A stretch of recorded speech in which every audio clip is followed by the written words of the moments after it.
Ever feel trapped in your own thoughts, replaying decisions or stressing over what might happen? You're not alone. Overthinking can feel like a mental maze. The harder you try to escape, the more stuck you get. In this video, we're breaking down the paradoxes of overthinking and how to break free from the mental loops that hold you back. But before that, drop a quick comment and let us know where you're watching this from and what time it is for you. It's amazing how we're all connected, each of us chasing that perfect night's sleep. If this resonates with you, please like this video, subscribe to our channel Restwise, and join the journey. Analysis paralysis. You know that feeling when you're just stuck, totally unable to make a choice, because every option seems equally right or equally wrong. You've probably felt it when staring at a massive menu, scrolling through endless streaming options, or just trying to figure out whether to stick with your current job or chase something new. It's like your brain is spinning in circles, convinced that if you just think a little harder, analyze a little more, the perfect answer will magically appear. Spoiler alert, it doesn't. Analysis paralysis. It sounds almost clinical, right? Like a weird brain glitch. But it's way more common than you might think. The problem is, our brains are wired to solve problems, to find the optimal path. So naturally, when faced with choices, especially important ones, we feel the need to analyze every tiny detail. What if I make the wrong choice? What if I miss out on something better? And the more we evaluate, the less capable we are of actually deciding. It's not just you, by the way. Psychologists have studied this phenomenon for decades. One famous study from Columbia University put this into perspective. They set up a tasting booth with jams in a supermarket. Sometimes they displayed 6 flavors, other times 24. You'd think more choices would mean more sales, right? Actually, it was the opposite. People were 10 times more likely to make a purchase when there were fewer options. Why? Too many choices made people freeze up. They couldn't decide. And it doesn't just happen in the grocery aisle. Think about big life decisions. You're trying to pick a career, a city to move to, or whether to break up with someone. You write pros and cons, you ask friends, you watch endless YouTube videos hoping someone else's logic will click with yours. Days turn into weeks, and somehow, even though you've gathered all the data, you're more confused than when you started. There's a reason it feels like your brain is glitching. It actually is. Neuroscientists say that when we overanalyze, the prefrontal cortex, the part of your brain that's supposed to help you make decisions, starts to overload. It's like a computer freezing because you've got too many tabs open. Your brain gets stuck in a loop of what-ifs and maybes, and rather than making the call, it just does nothing. Here's the wild part. Sometimes the more you care, the worse it gets. The stakes feel high, and suddenly every choice feels like it's carrying the weight of your entire future. You don't just want the right answer. You want the perfect one.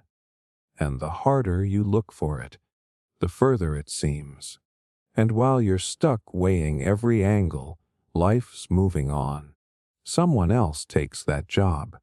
The apartment you wanted gets rented out. The person you couldn't commit to ends up dating someone else. You end up with regret, not because you chose wrong, but because you didn't choose at all. So how do you break the cycle? It sounds counterintuitive, but it comes down to making decisions faster. Not recklessly, but faster. One technique is the 2-minute rule. Give yourself just 2 minutes to make a choice on something that normally would take you hours. Why? because your gut instinct is usually more accurate than you think. Studies have shown that our subconscious mind processes way more information than we're consciously aware of. Sometimes, the first choice you lean toward is the one that genuinely aligns with what you want. Then, there's the idea of setting decision deadlines. It's like giving your brain permission to stop obsessing. Pick a time, say, by Friday night, and whatever information you have by then is enough. The brain works better when there's a cutoff. It knows that it needs to wrap up its mental gymnastics and just pick a side. Or even simpler, try flipping a coin. Sounds ridiculous, right? But the catch is, it's not about the coin deciding for you. It's about noticing how you feel when it's in the air. Heads is option A, tails is option B. Suddenly, as it spins, you're hoping for one over the other. That's your answer. The coin just made you face your own gut feeling.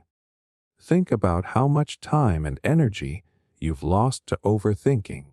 You could have made 10 decisions in the time it took to weigh out one. Sure, some of them might have been wrong, but at least you'd be moving forward instead of looping endlessly.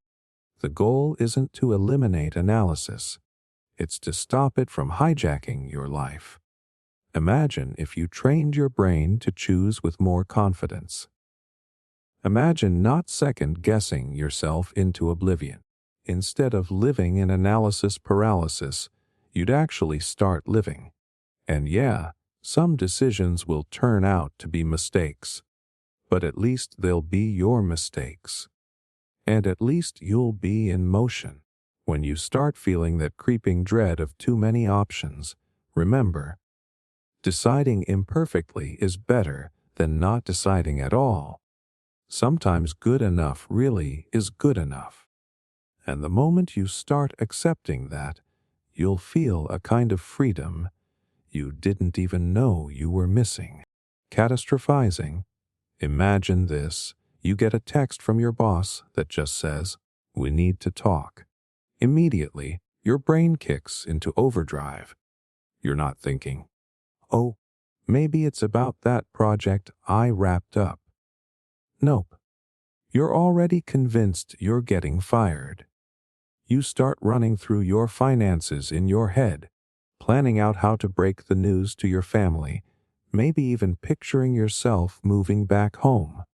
One vague text, and you've already spiraled into complete disaster mode. This is catastrophizing. It's like your brain is hardwired to find the absolute worst case scenario and lock onto it like a heat-seeking missile. It doesn't matter if the situation is small, vague, or totally neutral. Your mind fills in the blanks with a story of failure, loss, or humiliation. And before you know it, you're overwhelmed by something that hasn't even happened. What's wild is that it's not just a random quirk. It's actually a survival mechanism gone haywire. Back when our ancestors were dodging predators, expecting the worst could mean the difference between life and death. Hear a rustle in the bushes. Assume it's a predator, not the wind. That mindset kept them alive. But now, a text from your boss isn't a tiger, but your brain still acts like it might be. Here's what makes it even more frustrating. Deep down, you probably know it's irrational. A part of you understands that not every bad feeling or awkward situation is going to ruin your life. But that logical voice gets drowned out by a louder, more urgent one saying, "Prepare for impact. Brace yourself." And it's not just about texts from your boss. It's that moment when a friend doesn't reply for a few hours, and you're convinced they're mad at you. It's coughing once and deciding you must have some serious illness. It's waiting on results for a routine test, and already imagining the worst possible diagnosis. Your brain takes a minor uncertainty and amplifies it until it's this massive, unmanageable crisis. One study published in the Journal of Anxiety Disorders looked at how people prone to catastrophizing process threats. The researchers found that these individuals tend to focus more on potential threats and exaggerate their impact, even when the evidence doesn't support it. In other words, they don't just see a problem, they see a catastrophe. But why do we do this? For some, it's about feeling in control. If you predict the worst, you're not blindsided when it happens, right? You're prepared, armored up, ready to face disaster. The problem is that living in a state of constant readiness for catastrophe takes a toll. You're not protecting yourself. You're exhausting yourself. Let's talk about how it shows up in everyday life. Imagine you've got a presentation coming up. Instead of planning how to deliver it, your brain is busy imagining tripping over your words, forgetting your points, or being laughed at. You practice in your head, but not the successful version, the total meltdown version. You see yourself failing over and over, and suddenly the fear feels justified because you've spent so much time vividly imagining it. What's crazy is that research shows this kind of negative visualization can actually make failure more likely. The brain can't always tell the difference between what's real and what's vividly imagined. So, if you keep mentally rehearsing disasters, your body responds with stress, anxiety, even physical symptoms like sweating or nausea. You're literally training yourself to fail. One of the most common ways people try to deal with catastrophizing is reassurance. You text a friend, call your mom, scroll through forums looking for someone to say, "No, it's going to be okay." But reassurance is a trap. The more you seek it, the more you doubt your own ability to handle uncertainty. You're outsourcing your peace of mind to someone else. What if instead you started questioning the story your brain is telling you? Next time you feel that surge of panic, pause and ask, what proof do I have that this outcome is likely? Is there another way to see this situation? Sometimes just acknowledging that your brain is stuck in worst case mode can loosen its grip. Another powerful technique is called decatastrophizing. It's not about pretending everything will be fine. It's about realistically assessing the situation. Ask yourself, what's the worst that could actually happen? If it did, what would you do? More often than not, you'll realize that even the worst case scenario isn't as catastrophic as it feels. You could survive it, adapt, and move on. Sometimes it's just about giving yourself permission to not have all the answers right away. You don't have to solve every potential problem before it happens. You don't have to predict the future to protect yourself from it. If you can get comfortable with a bit of uncertainty, you'll find that most of these imagined catastrophes lose their power. It's not about ignoring your fears. It's about not letting them write the whole story.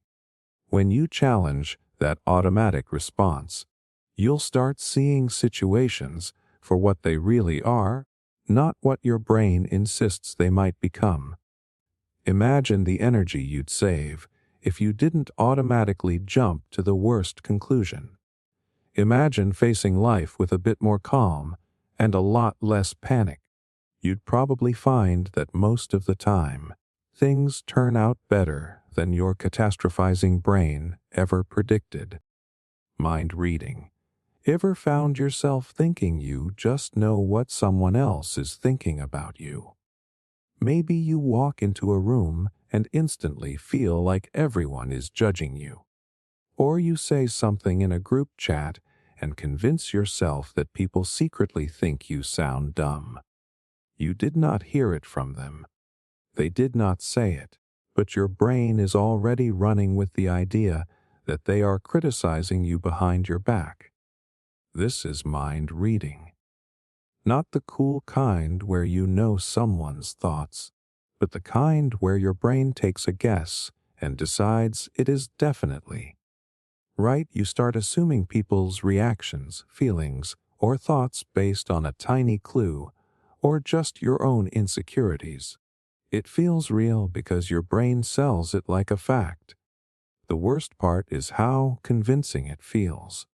You see a friend glance at their phone while you are talking, and your brain tells you they are bored and just tolerating the conversation. Or your boss does not react to your presentation with a big smile, and you are sure it means you did a terrible job. The smallest signals get blown out of proportion until they feel like solid proof that you are being judged.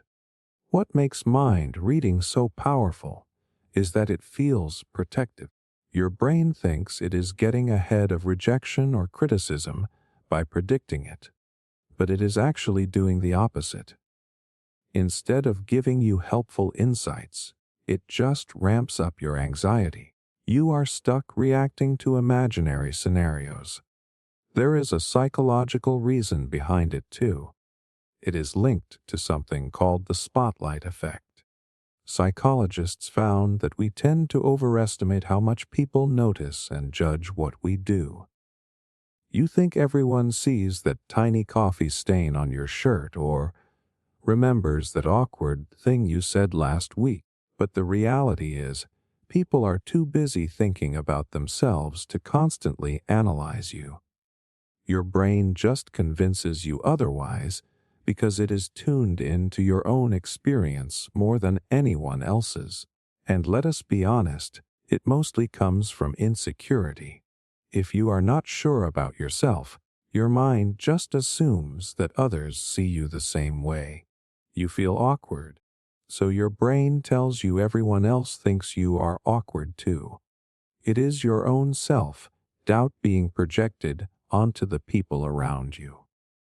Think about a time when you were sure someone was annoyed with you. Maybe a friend seemed quiet, and you started stressing that you did something wrong. You replayed every recent conversation, looking for mistakes. But when you finally asked them if something was up, they just said they were tired or distracted. You spent hours stressing over nothing. Your brain convinced you of a problem that did not exist. This happens in relationships too. Your partner seems distant for a day, and suddenly you are convinced they are mad at you or losing interest. You start overcompensating or apologizing when there is nothing to apologize for.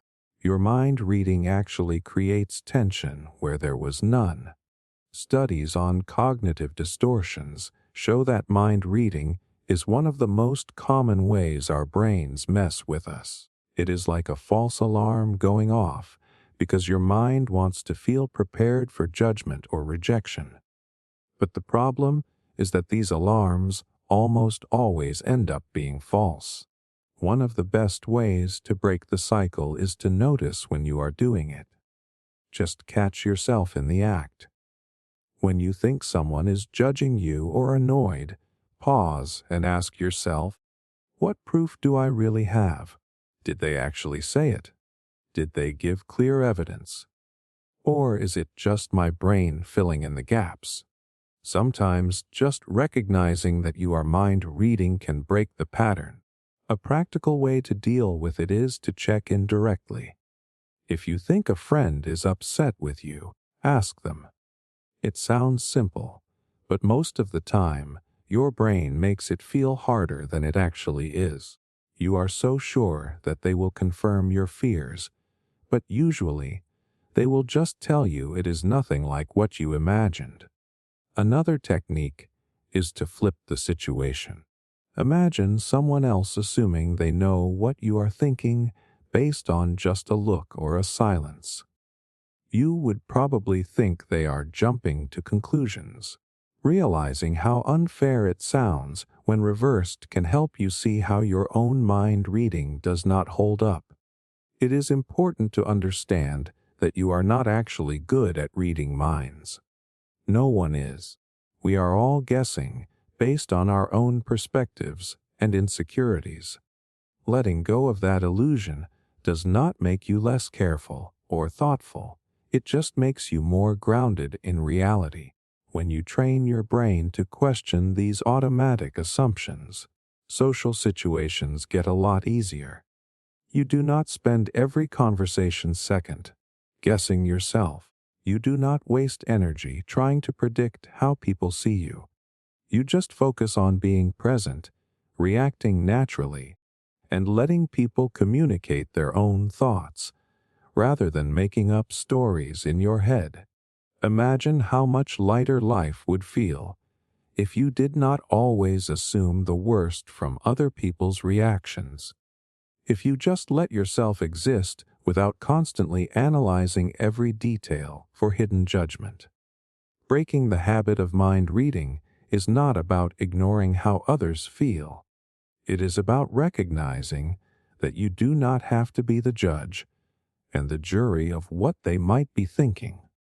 When you drop the habit of mind reading, you stop letting your own fears control your interactions. You get to just be yourself without worrying about imaginary criticisms. And honestly, most of the time, people are just living their own lives, not obsessing over your every move. Rumination loops. Have you ever been lying in bed at night, replaying that one awkward thing you said 3 years ago? Or maybe you keep looping through a conversation you had earlier in the day, wondering if you came off as rude or weird. You know it is pointless, but your brain just will not let it go. It keeps dragging you back to the same moment over and over, like it is trying to solve a puzzle that does not actually exist. This is what rumination feels like. Your mind gets stuck in a cycle, replaying past events, mistakes, or conversations, looking for some kind of answer or resolution. But here is the catch. It never finds one. It just keeps digging deeper, convinced that if you think about it long enough, you will figure it out. But the truth is, it is not about finding answers. It is about your brain being unable to move on. It is exhausting. You can spend hours analyzing what you should have said or done differently, or imagining how things might have turned out if you had acted differently. You are stuck, trapped in a mental replay, and it feels like you are trying to rewrite the past with nothing but regret and self-criticism. Psychologists call it rumination because it is like how cows chew cud. They keep bringing it back up to chew on it again and again. Except in our case, we are not processing grass. We are obsessing over regrets, social blunders, or things we cannot change. Studies have shown that people prone to rumination are more likely to experience anxiety and depression. It makes sense. If your mind is constantly dragging you back to your worst moments, how can you feel good about yourself or your life? One major reason we get stuck in these loops is because our brains are wired to learn from mistakes. Back in ancient times, remembering a dangerous situation could keep you alive. If you messed up during a hunt, replaying that mistake in your mind might help you avoid it next time. But in modern life, replaying how you accidentally called your teacher mom does not really serve a purpose. Your brain is just applying that old survival tactic to social blunders or minor regrets. Think about it like this. Your brain thinks it is helping. It thinks that if you keep analyzing, you will somehow crack the code and never make that mistake again. But the reality is, most of these situations are not life-threatening, and obsessing over them only makes you feel stuck. Let us look at a real-life example. You are at a party, and you accidentally interrupt someone while they are talking. You apologize, they move on, but hours later, you are still replaying that moment in your head. You think, what if they thought I was rude? What if everyone else noticed? What if they never invite me again? It spirals from a small slip up to a crisis that never actually existed. And it is not just about social situations. You can ruminate over personal failures, like not getting a job you wanted or making a bad investment. You keep dissecting every detail, convinced that if you just think harder, you will figure out how you went wrong. But the reality is, sometimes things just happen. Sometimes there is no deeper meaning or fix.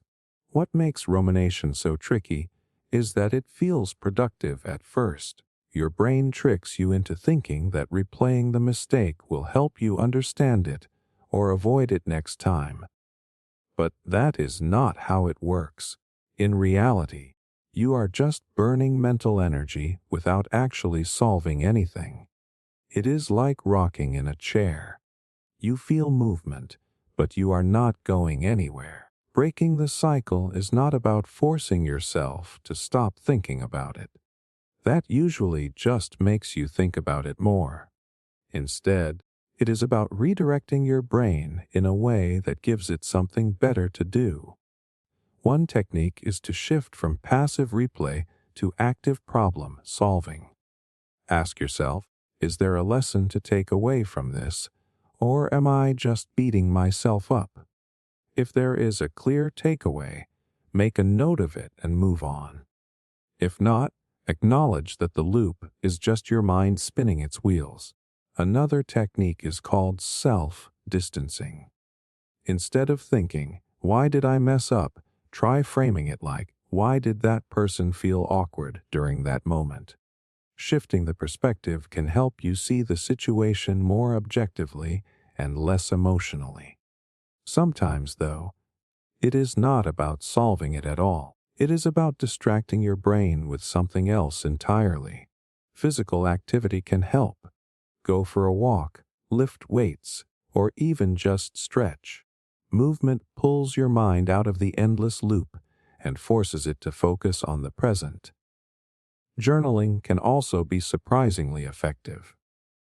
Write down exactly what you are thinking, without filtering. Get the whole messy thought process onto paper. Seeing your thoughts written out can make them seem smaller and less overwhelming. It also helps break the loop, because you are processing the thought instead of just looping it internally.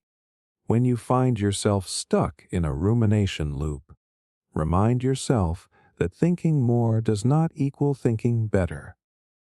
There is a difference between reflecting on something and just punishing yourself mentally. Letting go of the need to analyze every detail is not giving up, it is choosing to move forward.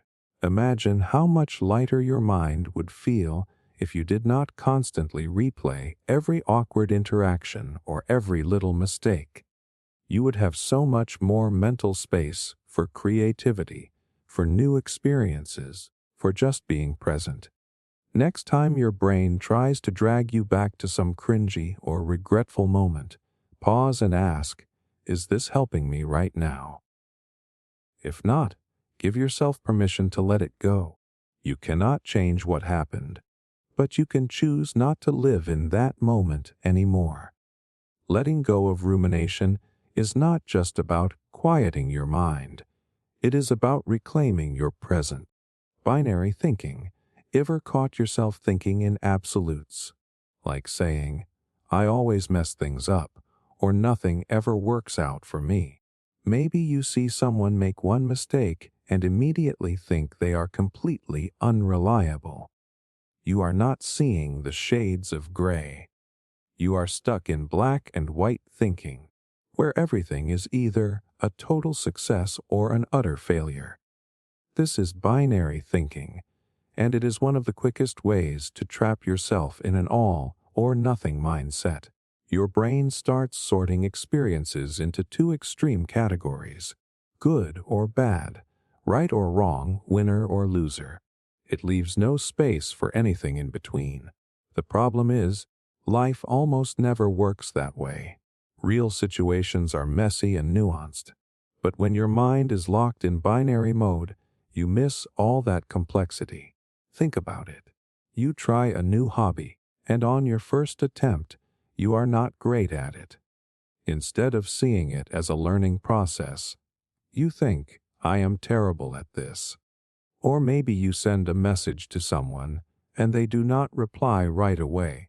Your brain jumps straight to, they hate me, instead of considering that they might just be busy.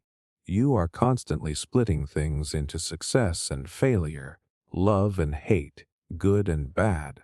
It is like your brain wants certainty so badly that it forgets reality is full of in-between moments. Binary thinking can feel safe because it is simple.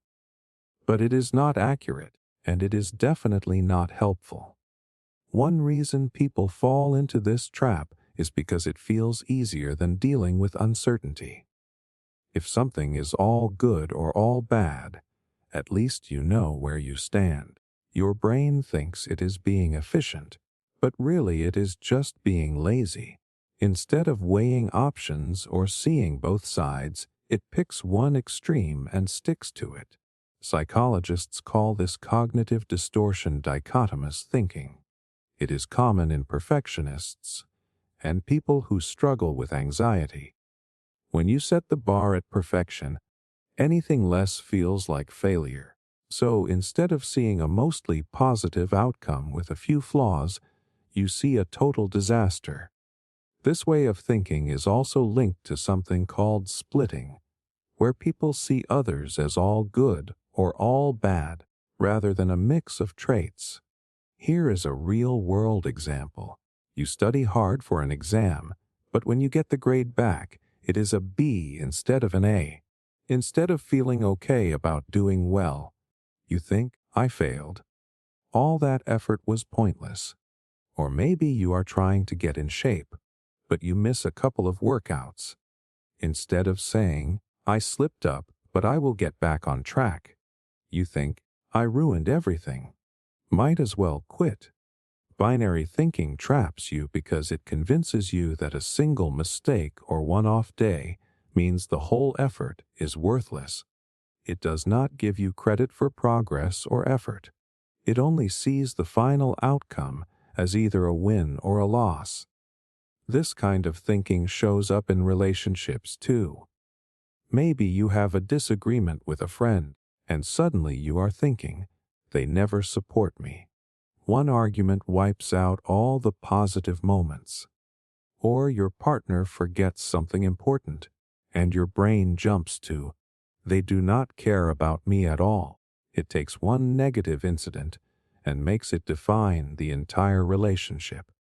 Here is why it is so damaging it makes you give up too soon. If you see one mistake as a total failure, why would you bother trying again? You end up stuck in a loop of starting and quitting, feeling like it is pointless to put in effort if it is not perfect. To break out of binary thinking, start by questioning your own language. Notice when you use words like always, never, perfect, or worthless. These words are red flags that your brain is oversimplifying. Challenge yourself to add nuance. Instead of saying, I failed, try, I did not do as well as I wanted, but I learned something. Another strategy is to practice seeing the gray areas. When something goes wrong, ask yourself, was it really all bad? Can I find at least one positive thing about how it turned out? If a conversation did not go the way you planned, was it a complete disaster, or were there some good points mixed in? One powerful tool is to reframe mistakes as feedback rather than failures. When you frame a situation as a chance to learn rather than an absolute loss, you give yourself room to grow. It is not about pretending things are perfect. It is about recognizing that success and failure often coexist. Another technique is to look for the spectrum. Instead of seeing someone as a great friend or a terrible one, think about where they fall on the scale most of the time. Maybe they are supportive, but sometimes distracted. Or maybe you did not ace the project, but you did better than you did last time. Real life is not a coin flip between good and bad outcomes. It is a gradient, and most things fall somewhere in between. Imagine what your life would look like if you stopped seeing every setback as a catastrophe. If you saw mistakes as normal instead of fatal. You would probably take more risks, try more new things, and feel a lot less pressure to get it all perfect on the first try. When you let go of binary thinking, you open up to more balanced perspectives. You realize that most situations are a mix of positives and negatives, and that is completely okay. You give yourself permission to be human, imperfect, evolving, and constantly learning. Next time you catch yourself thinking in black and white, take a breath and ask yourself, is this the whole story? Chances are, there is a lot more to it than your brain wants to admit. Letting go of that rigid mindset can help you move through life with more resilience and a lot less stress. Emotional reasoning. You wake up feeling uneasy, and immediately your brain goes, something bad is going to happen today. Or maybe you feel guilty about something small, and suddenly it means you are a terrible person. Your emotions take over, convincing you that your feelings are not just feelings. They are undeniable proof that something is wrong. This is emotional reasoning. It is when you take your emotions as evidence of reality. You feel anxious, so there must be danger.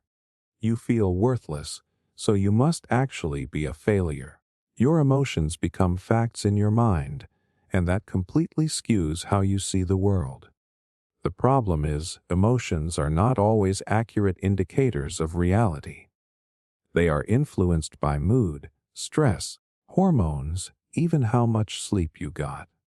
Just because you feel something strongly does not mean it reflects the truth. But when emotional reasoning kicks in, your brain decides that the way you feel is the way things are. Think about it like this. You are about to give a presentation, and your stomach is in knots. Your hands are shaking. Your brain starts thinking, I feel terrified, so this must be a disaster waiting to happen. The truth is, you are just nervous. It does not mean you are going to fail, but your mind connects the physical symptoms of anxiety with the assumption that everything is about to go wrong. Or imagine this. You are waiting for a text from someone important, and hours go by without a response. You feel anxious, and your brain tells you, they must be mad at me, or I must have done something wrong.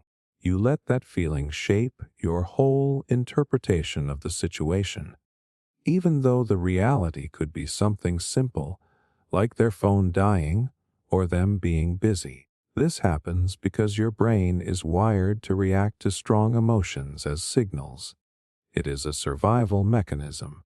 Back when danger was physical, like a wild animal approaching, feeling fear meant you had to act fast. Your brain learned to take emotions seriously as a way to stay safe. But now, that instinct works against you. Feeling anxious does not necessarily mean there is a threat, but your mind still acts like it does. Emotional reasoning can also make you doubt your own worth. You feel insecure, so you decide you are not good enough. You feel sad, so you conclude that your life is going downhill. It is like your brain thinks feelings are always logical and accurate. But feelings are reactions, not facts. One of the biggest dangers of emotional reasoning is that it becomes self-reinforcing. You feel like a failure, so you believe you are one. You start acting like it, maybe by avoiding challenges or giving up easily. Then, because you are not trying, you actually start seeing worse results. It is a cycle where your belief, based purely on emotion, becomes your reality. Researchers have found that people who engage in emotional reasoning tend to have higher levels of anxiety and depression. It makes sense. If you are always treating your worst feelings as reality, it is hard not to feel overwhelmed. You are stuck in a loop where emotions dictate your entire perspective. Here is a common scenario. You are in a social situation, and suddenly you feel awkward and out of place. Emotional reasoning kicks in, and you think everyone here thinks I am weird. The truth is, your feeling of awkwardness is just that, a feeling. It does not mean that others see you that way. But because you let the feeling take over, you start acting self-conscious, which might make you seem distant or uninterested. It also happens when you feel guilty. Say you could not attend a friend's party because you were sick. You feel bad about it, so your brain tells you, I am a terrible friend.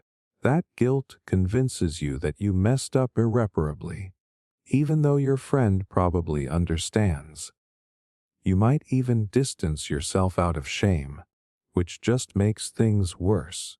One way to break the cycle of emotional reasoning is to challenge the automatic link between feeling and fact. When you catch yourself thinking, I feel this way, so it must be true, pause and ask, what is the evidence? Just because I feel anxious, does that mean there is real danger?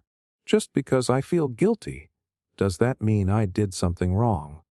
Often, you will find that the feeling and the reality do not actually match up.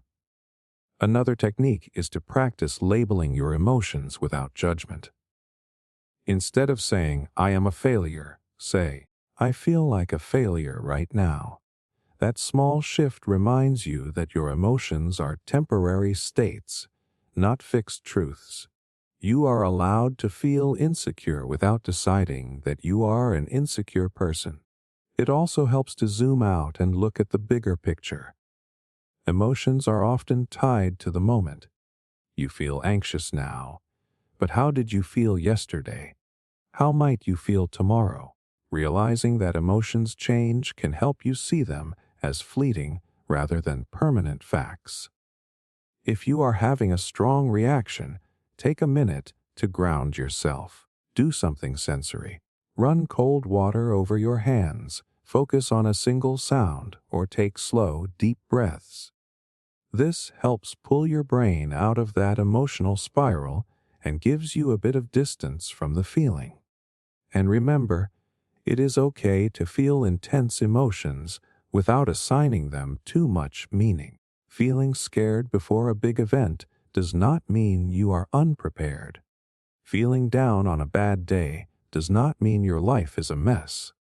Your emotions are valid, but they do not always tell the full story.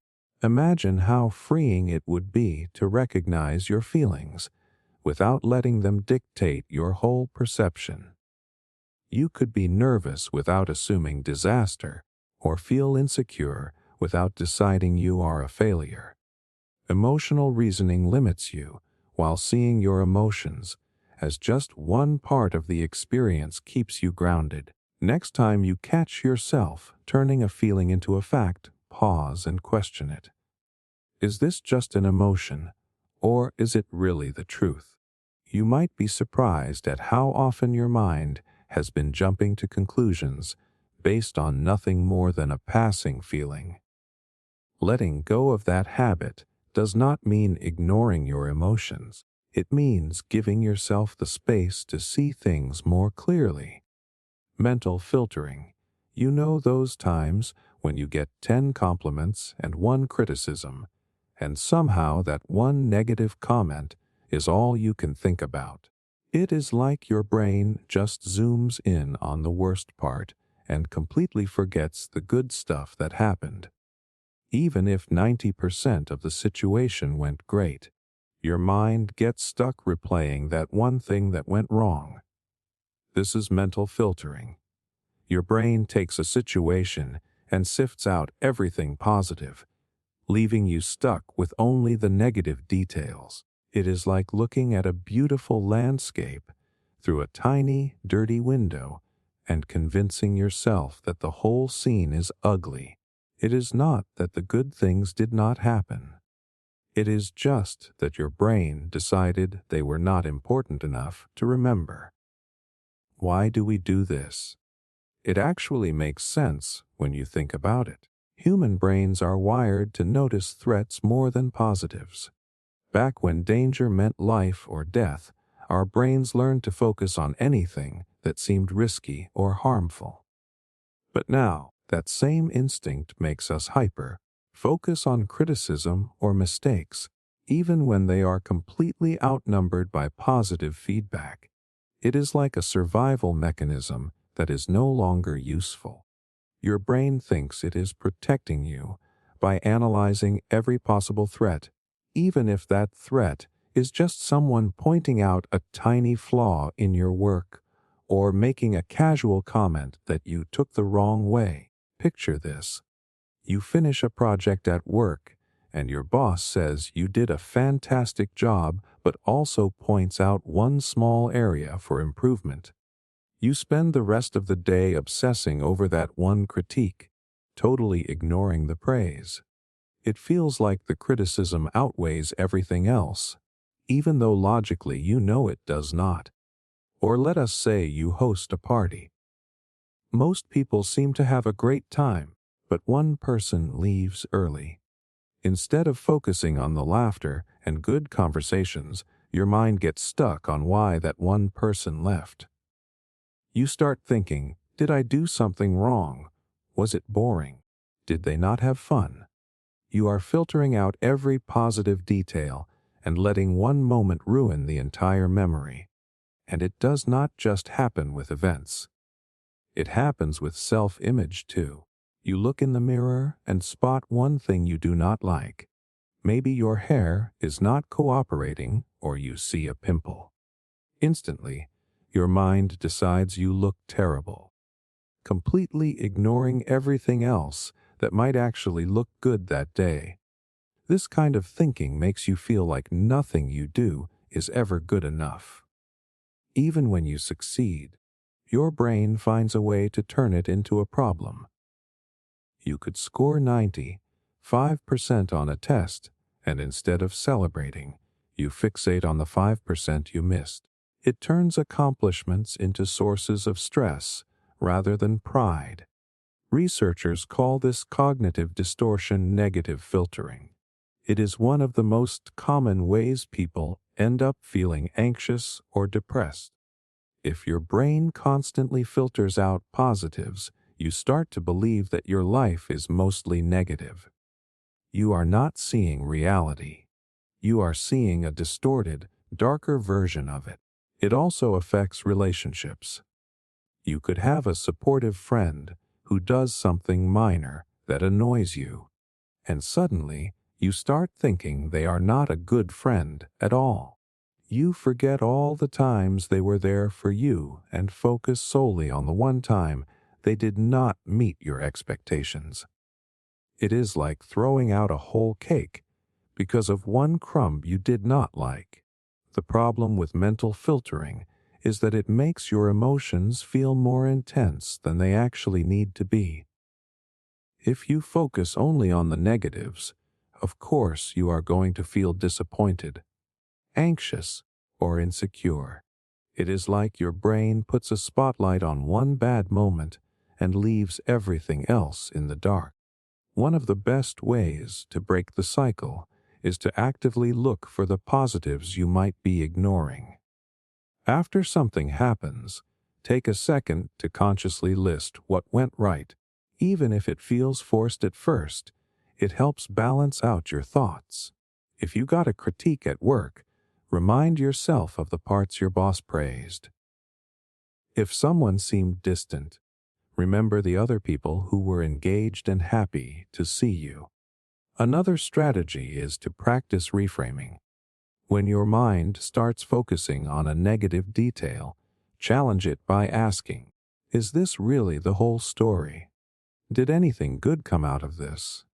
Even in a situation that feels mostly negative, there is usually some small win or lesson that gets overlooked. Sometimes it helps to write it down. List both the positives and negatives of a situation side by side.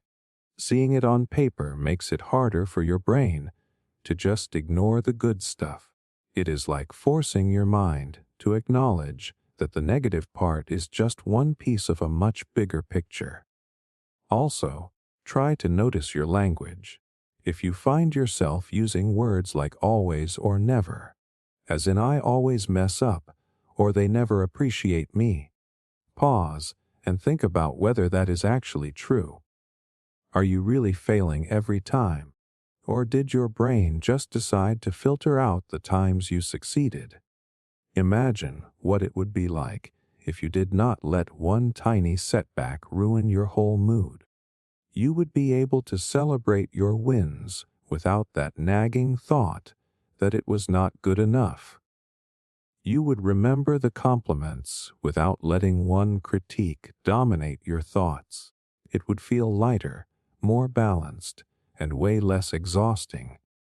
When you catch yourself filtering, try flipping the focus. Instead of just noticing what went wrong, make it a habit to look for at least one positive detail. Even if it feels small or silly, it counts. Training your brain to see both sides takes practice, but once you get used to it, your entire perspective starts to change. Letting go of mental filtering does not mean ignoring problems or pretending everything is perfect. It just means giving yourself permission to see the good that actually exists instead of letting negativity overshadow it. You do not have to let one moment define the whole experience. Next time your brain zooms in on something negative, step back and take a wider view. Acknowledge that, yes, that one thing might have been a little off, but it is not the whole story. Your life is more than just your worst moments, and it is time your mind started reflecting that. Decision fatigue. Have you ever had one of those days where even picking what to eat for dinner feels like a massive task? Or you stand in front of your closet, staring at your clothes, completely overwhelmed by the simple choice of what to wear. It is like your brain just taps out and says, I am done making decisions today. That is decision fatigue, and it is more common than you might think. It is not just about being tired. It is a specific kind of mental exhaustion that hits when you have made too many choices in a short amount of time. You start the day feeling pretty sharp, making thoughtful decisions. But by the end, your brain is fried, and you either make impulsive choices or avoid deciding altogether. It happens because decision-making uses mental energy. Every time you weigh options, consider pros and cons, or choose between this or that, you are draining a little bit of your cognitive fuel. Eventually, that tank runs low and your brain starts cutting corners. You might go for whatever is easiest or just stick with the same old routine because it is less taxing. Think about it. Ever wonder why after a long day of work or studying, you end up binge watching a random show you did not even want to watch? Or you order takeout instead of cooking, even though you plan to make something healthy? It is not just laziness. It is your brain saying, I do not have the energy to make another choice. Decision fatigue can hit anyone. CEOs, students, parents, creatives. It does not matter what you do. The more decisions you have to make, the more drained you get. That is why some high-performing people simplify their daily choices. Think of Steve Jobs wearing the same outfit every day or athletes eating the same breakfast. They are not trying to be boring. They are conserving mental energy for more important decisions. It is not just about big choices either. Even small decisions add up. What to wear, what to eat, which route to take to work, what to respond in an email. By the time you get to the more significant choices, like handling a problem at work or making a tough call in your personal life, your brain is just done. Research shows that decision fatigue can seriously impair judgment. One study looked at judges making parole decisions and found that they were much more likely to grant parole in the morning than in the afternoon. As the day went on, they defaulted to the safest choice, denying parole, because it required less mental effort.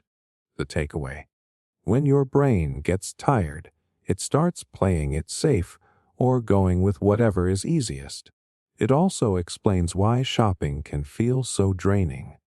Ever notice how you are more likely to impulse buy at the end of a long shopping trip?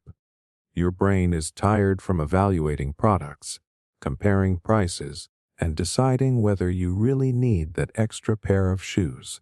So when you hit the checkout and see snacks or small items, your brain just goes, sure, why not? It is too tired to resist or think about dieting. You start the day with good intentions, making healthy choices, but by evening, your willpower is shot and you end up eating junk food. It is not just a lack of self-control, it is decision fatigue. Your brain used up its energy earlier, so now it goes for the quickest gratification. One way to fight decision fatigue is to simplify your routine. Automate the small stuff so you do not have to think about it. Meal prepping is a great example. If you already decided what you are eating for the week, you are not draining mental energy every evening figuring it out. Setting out your clothes the night before works the same way. Also, prioritize your most important decisions for when your brain is freshest. If you know that your mental energy dips in the afternoon, make your key decisions in the morning. Save routine tasks for later when you are running on less brain power. Another strategy is to limit your options. More choices sound good in theory, but they actually drain you faster. If you have too many brands of cereal to pick from, you end up stuck in analysis mode. Narrow it down to 2 or 3 and choose from that smaller pool. It is also crucial to recognize when your brain is hitting its limit. If you notice yourself becoming indecisive, irritable, or impulsive, take a break.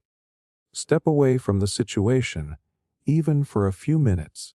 Physical movement helps too. A quick walk or some stretches can reset your brain and give it a little more juice.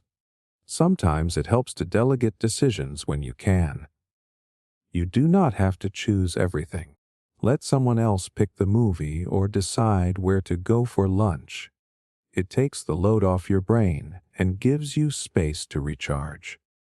If you really cannot avoid making choices, try to make them faster. Do not overanalyze. Trust your gut for smaller decisions. Save your deeper thinking for when it truly matters.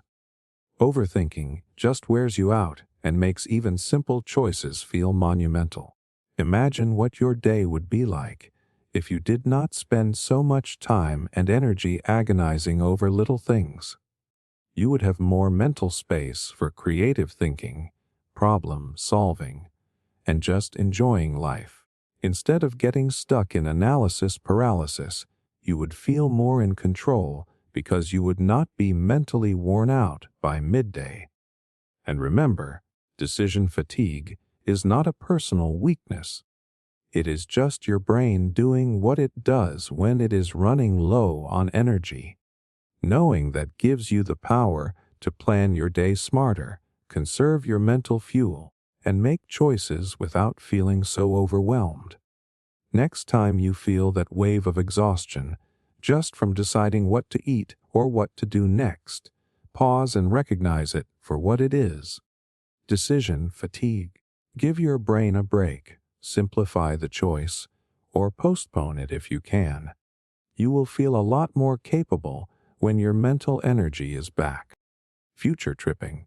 You are lying in bed, trying to fall asleep, but your mind is running a mile a minute. You are imagining every possible outcome of a situation that has not even happened yet. What if I mess up the presentation tomorrow? What if they do not like my idea? What if something goes wrong? Before you know it, you are caught up in a mental movie, playing out all the worst case scenarios, and it feels like you are actually living through them. That is future tripping. It is when your brain takes you on a mental journey through hypothetical situations, most of which are negative. You end up investing so much emotional energy in imagining potential problems that it feels like you are actually experiencing them. It is exhausting, and it keeps you stuck in a cycle of anxiety.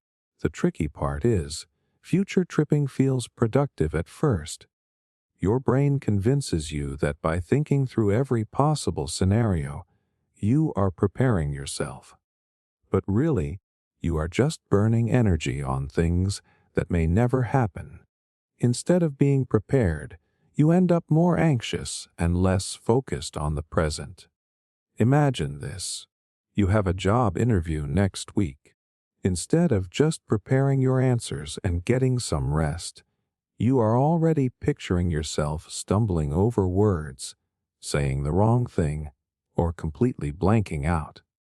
You feel nervous now, even though the actual interview is still days away.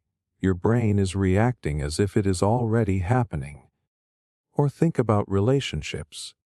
You start texting someone new, and instead of just enjoying the conversation, your mind jumps ahead to all the possible outcomes.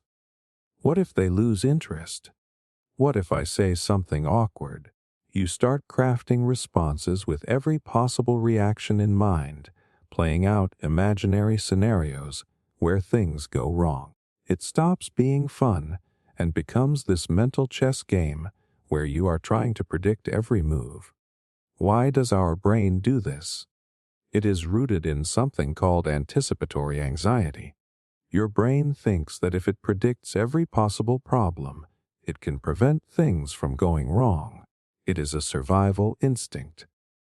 In prehistoric times, thinking ahead could mean the difference between life and death. But now, it just means that your brain spirals into stress mode over things that are not even real yet. One of the biggest problems with future tripping is that it feels so convincing. Your body does not know the difference between real stress and imagined stress. So when you picture yourself failing that interview or having a fight with your partner, your heart races, your palms sweat, and your breathing gets shallow, just like it would if it were actually happening. You are putting your body through stress over something that is purely hypothetical. Future tripping also makes you feel powerless.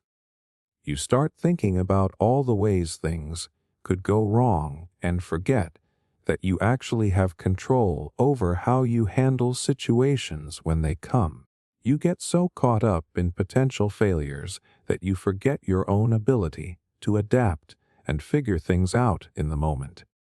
Let us look at a common example. You are planning a trip, and instead of being excited, your brain is racing through a list of what could go wrong. Flight delays, lost luggage, bad weather. You spend so much time worrying about problems that the idea of going on the trip starts to feel more stressful than exciting. You are already exhausted from a journey that has not even started. Or take social situations. You get invited to a party, and instead of thinking about how much fun it could be, you start imagining every awkward interaction. What if no one talks to me? What if I say something stupid? You picture yourself standing alone, feeling uncomfortable, so you decide not to go at all. You just talked yourself out of a potentially good time by imagining it going wrong. One of the most harmful effects of future tripping is that it steals your present. You are so caught up in worrying about what might happen that you miss what is actually happening.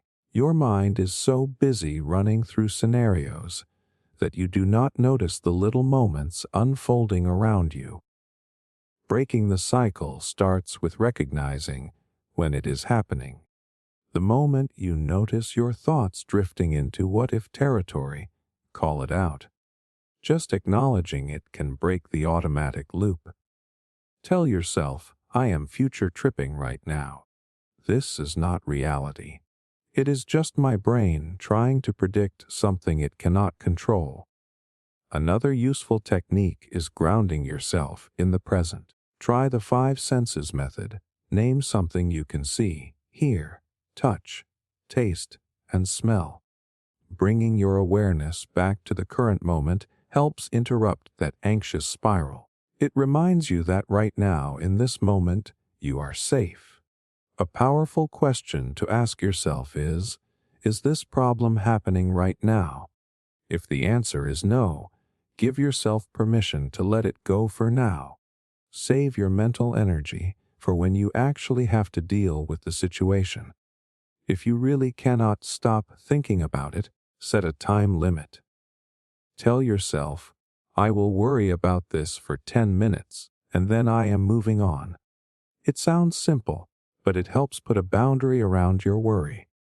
Another strategy is to replace worst-case scenarios with best-case ones. Instead of thinking, what if I embarrass myself at the meeting? Ask, what if I make a great impression? Train your brain to consider positive outcomes, not just negative ones. It does not mean ignoring risks. It just means balancing out your thoughts. And remember, you are more resilient than your brain gives you credit for. You have handled difficult situations before. You have adapted when plans fell apart. Trust that your future self will be able to handle whatever comes, just like you always have. Imagine how much more peaceful your life would feel if you did not constantly live in your own head, preparing for problems that might never come. You would have more energy to put into what actually matters, being present, enjoying moments, and trusting that you will handle challenges as they arise. Next time your brain tries to drag you into a hypothetical disaster, stop and remind yourself, this is just future tripping. It is not real. I will deal with it if and when it happens. Giving yourself that little reality check can save you from hours of unnecessary stress. You cannot predict the future, but you can choose not to live in imaginary chaos. Comparison trap. You open social media, and there it is. Someone just got promoted, someone else bought a new house, and another person is on yet another vacation. You look at your own life and think, why am I not there yet? Why does everyone else seem to be doing better? It hits you like a wave, and suddenly your achievements feel small, your progress feels slow, and your mood just plummets. This is the comparison trap. It is that constant urge to measure your own life against the highlights of everyone else's. You end up feeling inadequate, not because you are not doing enough, but because you are looking at someone else's success and using it as a ruler for your own worth. It is exhausting. You could be doing great in your own lane, but the second you start comparing, your wins start feeling insignificant. It is like running a marathon and feeling proud, but then seeing someone cross the finish line faster and suddenly thinking your race did not count. You forget how far you have come just because someone else's journey looks different. Why do we do this? It is partly because our brains are wired to seek social validation. Back in the day, being part of a group meant survival, so our minds are naturally tuned to see how we stack up against others. It is a survival instinct that is outdated now but still deeply rooted. And social media makes it worse. It is not just that you see one or two people succeeding. You are bombarded with success stories from dozens of people at once. But here is the trick. You are not seeing their whole story. You are just seeing the polished version, the one filtered through good lighting and selective sharing. You compare your behind the scenes to someone else's highlight reel, and of course, it does not match up. Think about it.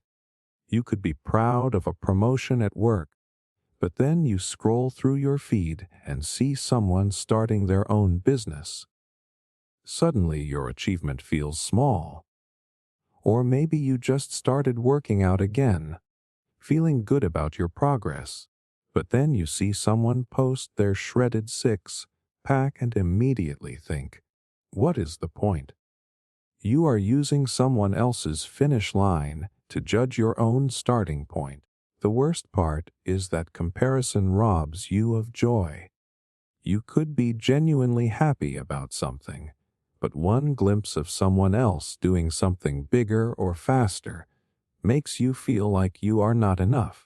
It creates this constant pressure to keep up, even when you were content just a moment ago. Here is a real life example.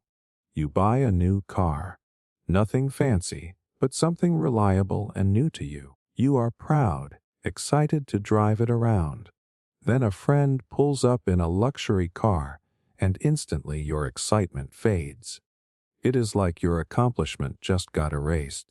You did not suddenly lose anything. You just shifted your perspective based on what someone else has. Or maybe you just started a new hobby. You are feeling pretty good about your progress, but then you see someone who has been doing it for years, and they make it look effortless.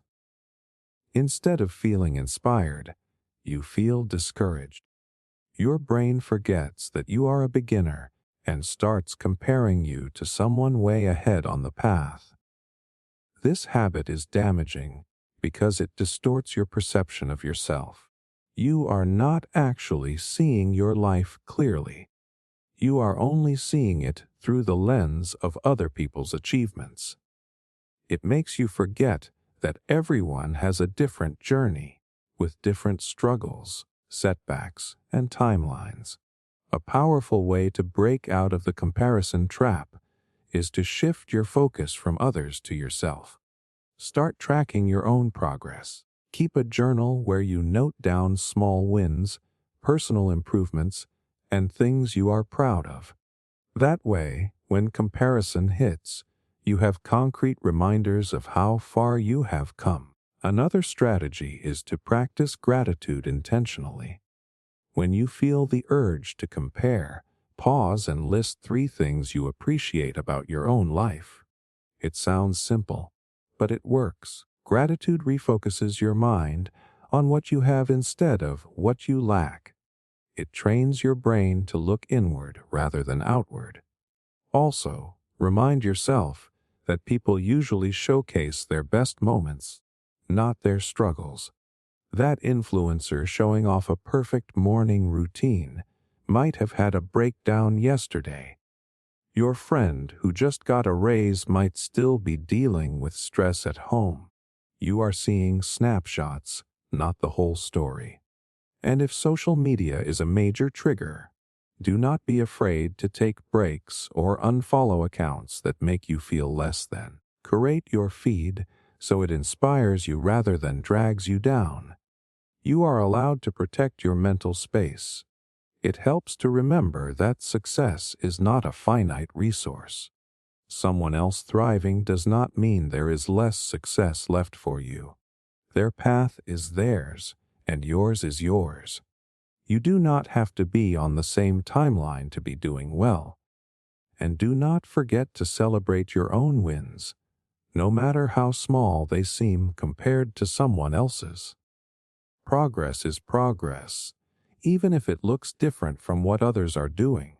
A small step forward is still a step, and it deserves to be acknowledged.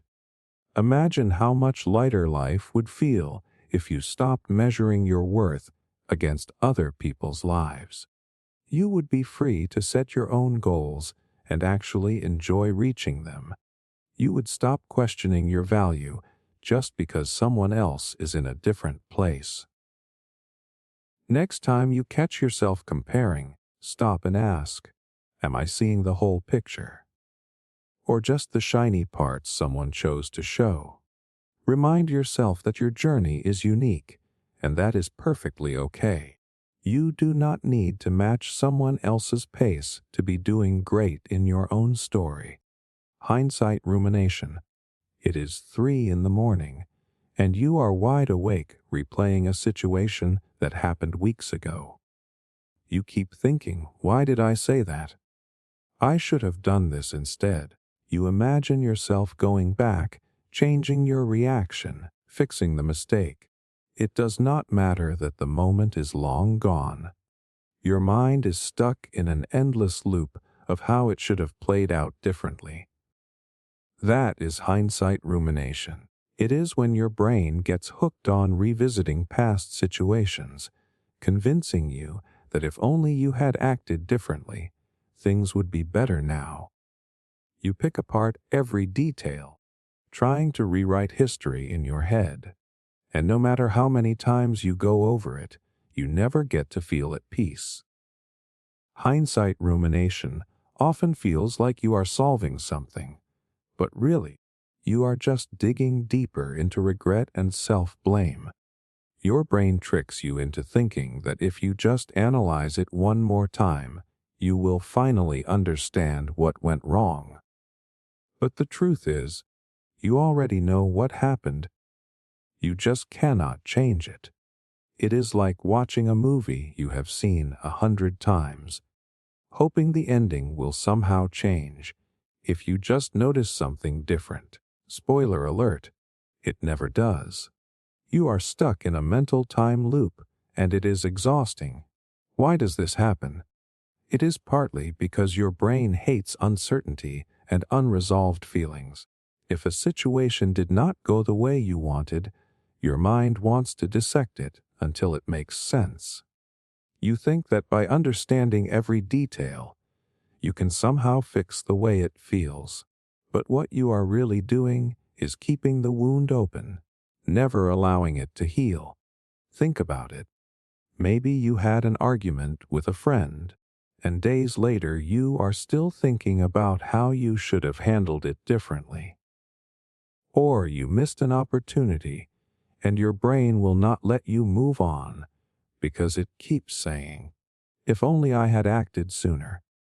You keep replaying the moment, imagining a better version, as if that could somehow change reality. One of the worst parts of hindsight rumination is how it warps your memory.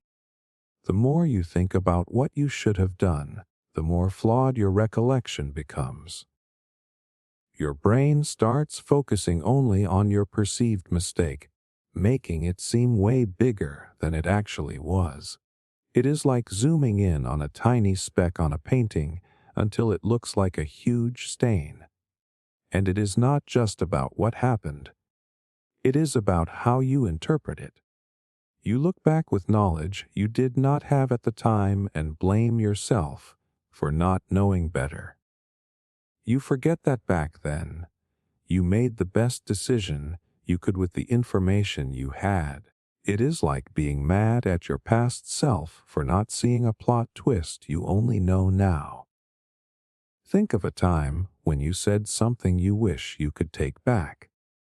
You keep revisiting that moment, wondering why you did not just stay quiet.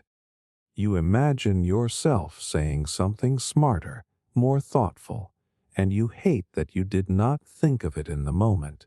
But here is the thing. Hindsight makes you feel smarter than you actually were at the time. You are holding your past self to a standard that just is not fair. Or imagine a job interview that did not go well. You keep replaying your answers, thinking of better responses you could have given. You convince yourself that if only you had phrased something differently, you would have landed the job. But you are forgetting how nervous you were in that moment and how hard it was to think clearly. Your current perspective is not the same as the mindset you had back then. Researchers have found that this kind of rumination is linked to increased anxiety and depression. The more you fixate on past mistakes, the more you start to doubt your own judgment and feel stuck in self-criticism. It is not just remembering. It is reliving the negative feelings over and over, which keeps the stress alive long after the event is over. To break free from hindsight rumination, start by challenging the should-have thought pattern. Instead of saying, "I should have done this differently," reframe it to, "I did the best I could with what I knew." Remind yourself that hindsight makes everything clearer, but you did not have that clarity back then. Another technique is to limit your mental replay. Set a timer. Give yourself 10 minutes to think it over, and then force yourself to move on. It sounds simple, but creating a boundary helps prevent you from spiraling for hours. One of the most powerful ways to break the cycle is to practice self-compassion. When you catch yourself ruminating, talk to yourself the way you would talk to a friend. You would not tell a friend they are an idiot for making a mistake. You would remind them that everyone messes up sometimes, and that it is okay. Offer yourself the same grace. Also, focus on what you learned instead of what you regret. It is natural to think about how you could have done better, but once you recognize the lesson, let it go. Ask yourself, what can I take from this to do differently next time? Then make a conscious effort to stop dwelling on it. And sometimes you just need a pattern interrupt. Do something that fully engages your mind and body. Exercise, a hobby, a conversation with someone who lifts your mood. Disrupting the thought cycle with something positive helps reset your brain and pulls you out of that mental spiral. Imagine how much lighter your life would feel if you stopped letting past mistakes control your present mood. You would have more mental space to actually enjoy the moment, instead of being stuck in a constant loop of regret. You cannot go back and change what happened, but you can choose how much power it holds over you now. Next time your mind drags you back to a moment that did not go the way you wanted, pause and say to yourself, "That was then, and this is now. I learned from it, and I do not have to keep reliving it." You owe it to yourself to let go and move forward. Uncertainty and tolerance. Ever find yourself stuck in a loop of what-if questions because you just cannot stand not knowing how something will turn out? You keep analyzing, predicting, and planning for every possible outcome, just so you can feel a little more in control. It is like your brain is allergic to uncertainty, and it will do anything to avoid that uncomfortable feeling of not knowing. That is uncertainty intolerance. It is when your mind has a strong aversion to ambiguity and reacts by overthinking and over-preparing. You do not just dislike uncertainty. You feel like you cannot function until every detail is sorted out. You end up trapped in a cycle of excessive analysis, convinced that if you just think hard enough, you will find certainty. The problem is, life is inherently uncertain. No amount of planning or analyzing can eliminate every risk or guarantee a specific outcome. But when your brain demands that kind of control, you burn through mental energy trying to make sense of things that are just unknowable. You think you are being careful, but you are actually just exhausting yourself. Imagine you have a job interview coming up. Instead of preparing the basics and trusting yourself, you go into hyperdrive. You rehearse dozens of potential questions, research the company for hours, and even script how you will answer basic small talk. You do this because the idea of being caught off guard feels unbearable. You are trying to create a reality where nothing can surprise you. Or think about dating. You are texting someone new, and instead of just enjoying the conversation, you analyze every word. You worry about how long to wait before responding, how your message might be interpreted, and what it means if they take a while to reply. You are not being cautious. You are trying to predict the unpredictable. Your brain craves a roadmap for something that simply does not have one. Why does this happen? It comes down to how your brain handles ambiguity. Uncertainty triggers anxiety because it signals a lack of control. Your brain's instinct is to eliminate that discomfort by overthinking. It convinces you that if you just think harder, you will figure out the safest path. But instead of finding clarity, you just dig deeper into stress. One of the sneakiest parts of uncertainty intolerance is how it masquerades as being responsible. You tell yourself you are just being thorough or proactive. You think that running through every possible scenario is the smart thing to do. But the reality is, you are just trying to force an illusion of certainty where it does not exist. Take a common situation like waiting for test results. You cannot change the outcome, but your brain cannot accept the not knowing. You start researching symptoms, looking up statistics, and replaying conversations with your doctor. You convince yourself that more information will make the waiting easier, but it never does. You are just piling stress on top of stress. Or maybe you are planning a trip. Instead of being excited, you are overwhelmed by the what-ifs. What if the flight gets delayed? What if the hotel is not as nice as it looks online? You find yourself obsessively checking reviews and backup plans, hoping to cover every possible problem. You are not just planning. You are trying to guarantee an experience that you have not even had yet. One study found that people with high intolerance of uncertainty are more likely to engage in repetitive thoughts and behaviors, like checking or reassurance seeking. It is like your brain needs constant proof that things will be okay, even when there is no real way to get that proof. You are trying to create certainty where none exists. So how do you break out of it?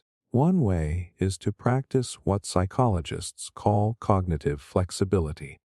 This means training your brain to accept that some things will always be uncertain, and that is okay.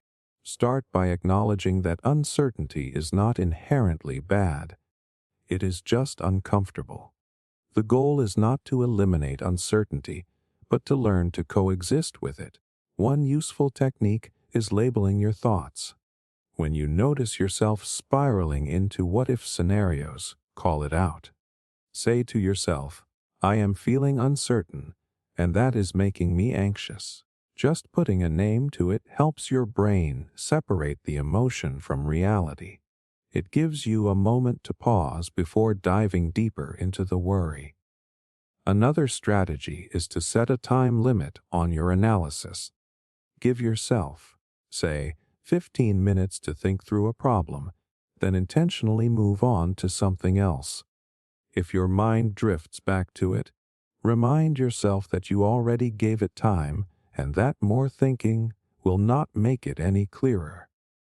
It is like teaching your brain that it does not have to obsess to feel safe.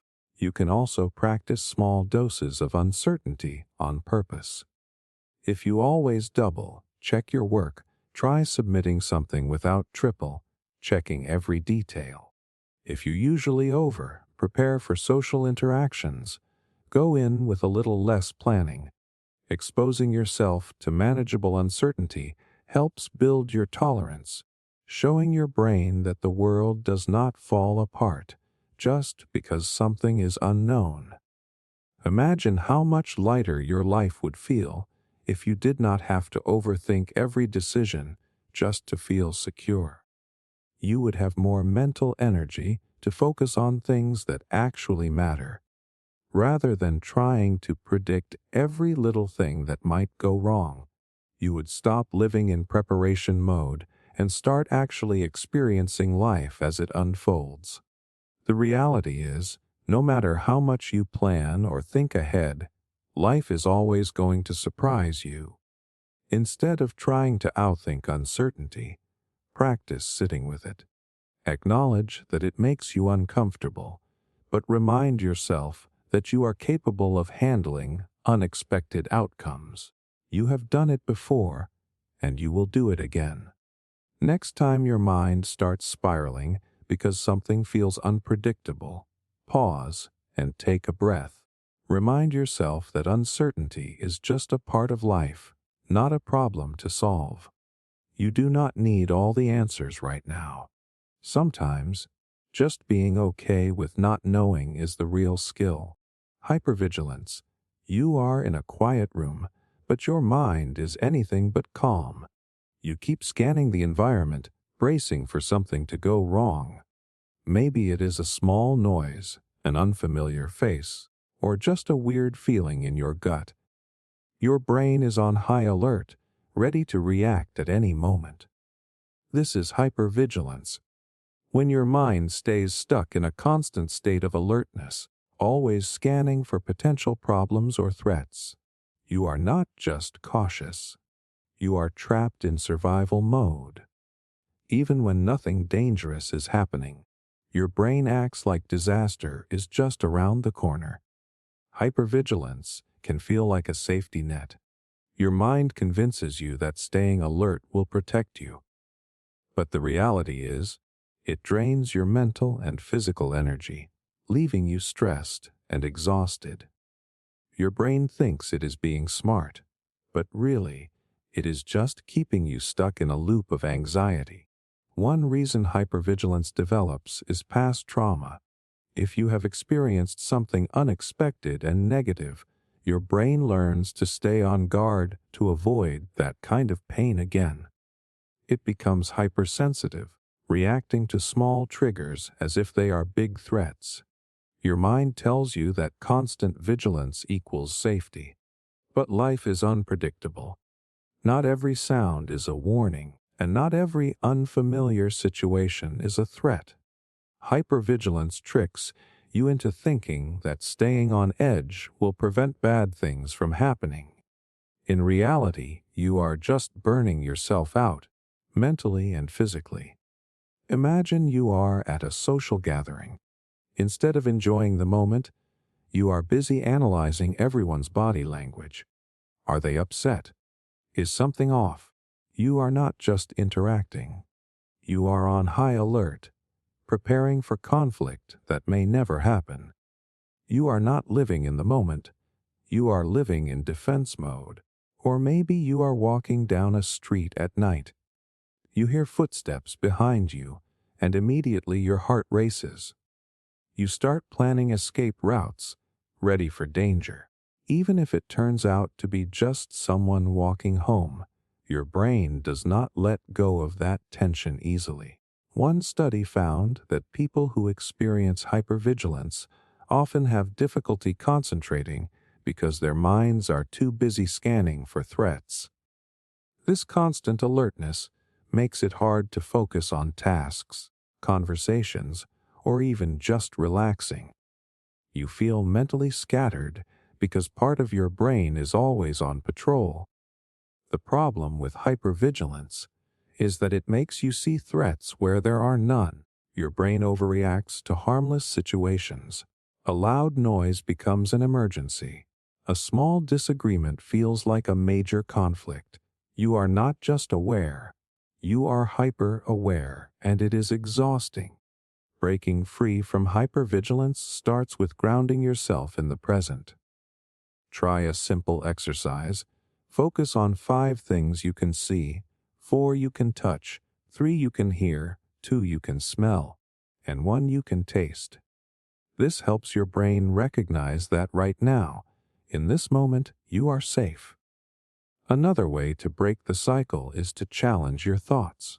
When your brain jumps to a worst-case scenario, pause and ask, is this a real danger, or just my mind reacting out of habit? Remind yourself that feeling alert does not mean you are actually in danger. Breathing exercises can also help calm your nervous system. Try the 4-4-4 technique. Inhale for 4 seconds, hold for 4, exhale for 4. Repeat a few times. This signals to your body that it is okay to relax, countering that constant sense of threat. If hypervigilance is rooted in trauma, consider talking to a therapist who specializes in trauma recovery. Processing past experiences can help your brain stop seeing safe situations as risky. Therapy can also teach you practical ways to manage that heightened sense of alertness. Imagine how freeing it would be to walk into a room without overanalyzing everyone's expressions, to sit quietly without feeling tense, to have a conversation without decoding every word for hidden meaning. Your brain would finally have space to relax and just exist. Hypervigilance makes you feel like you are protecting yourself, but in reality, it is keeping you from fully living. The goal is not to be oblivious, but to teach your mind that not every moment needs that intense level of awareness. You deserve to feel safe without being on constant watch. Next time your mind starts scanning for threats, take a breath and remind yourself, not every situation requires high alert. Sometimes, it is okay to just be present and let your guard down. Your mind deserves a break from always being on duty. Metacognitive spiral. You ever find yourself overthinking about why you are overthinking? It starts with a worry, and before you know it, you are stuck asking yourself why you cannot just let it go. You know it is pointless, but your brain keeps circling back. You are not just anxious about the problem. You are anxious about being anxious. That's a metacognitive spiral. When you overthink your own thought patterns, you do not just worry, you worry about why you are worrying. It is like trying to dig yourself out of a hole while making it deeper. You feel frustrated, stuck, and mentally exhausted. It often starts with the realization that your thoughts are spiraling. Maybe you have been replaying a conversation, and suddenly, you think, why can't I stop obsessing over this? Instead of breaking the cycle, that thought adds a new layer. Now, instead of just being stressed about the conversation, you are also stressed about your brain's inability to drop it. Imagine you messed up at work, and hours later, you are still replaying it. Then you catch yourself and think, why am I still thinking about this? Now it is not just the mistake haunting you. It is also your frustration with yourself for not moving on. You end up feeling stuck, annoyed, and even more anxious. Your brain craves control. When it notices that a thought pattern is spiraling, it tries to fix it by analyzing why it is spiraling. You think, if I just figure out why I am stuck, I can stop it. But that analysis just deepens the loop. You end up overthinking about overthinking, trying to force your brain to calm down. The problem with this cycle is that it makes you feel broken, like there is something wrong with you for not being able to move on. You see other people let things go and wonder why you can't. This judgment just adds more stress, creating a mental knot that feels impossible to untangle. Think about lying in bed at night, unable to sleep because your mind keeps replaying a mistake. You catch yourself and think, why can't I stop thinking about this? Now you are not just restless, you are angry at yourself for being restless. It is like fighting fire with fire. You end up burning yourself out. One of the hardest parts is realizing that trying to control your thoughts actually makes them worse. The more you tell yourself to stop overthinking, the more your brain pushes back. It is like telling someone not to think about pink elephants. Suddenly, that is all they can think about. So how do you break the spiral? Start by acknowledging it without judgment. Instead of asking why you cannot stop thinking, say to yourself, I notice I am stuck in a loop. Just labeling it helps you step back instead of sinking deeper. Next, try grounding yourself. Focus on something physical. The feel of your breath, the texture of an object in your hand. This simple act of shifting your attention helps your brain break free from the endless loop. It tells your mind that not every thought needs to be solved right now. It also helps to set a worry time. Give yourself 10 minutes to think about the problem, then consciously move on. Setting limits keeps your brain from making overthinking an all-day event. It is like saying, I'll think about it later, but right now I am choosing to focus on something else. Sometimes just changing your environment helps. Go for a walk or switch tasks. Physical movement breaks up mental patterns. Your brain gets a chance to reset instead of spiraling in the same space. Another strategy is to talk it out with someone who gets it. Sometimes just saying it out loud makes you realize how repetitive your thoughts have become. A different perspective can snap you out of that self-critical loop. Finally, practice self-compassion.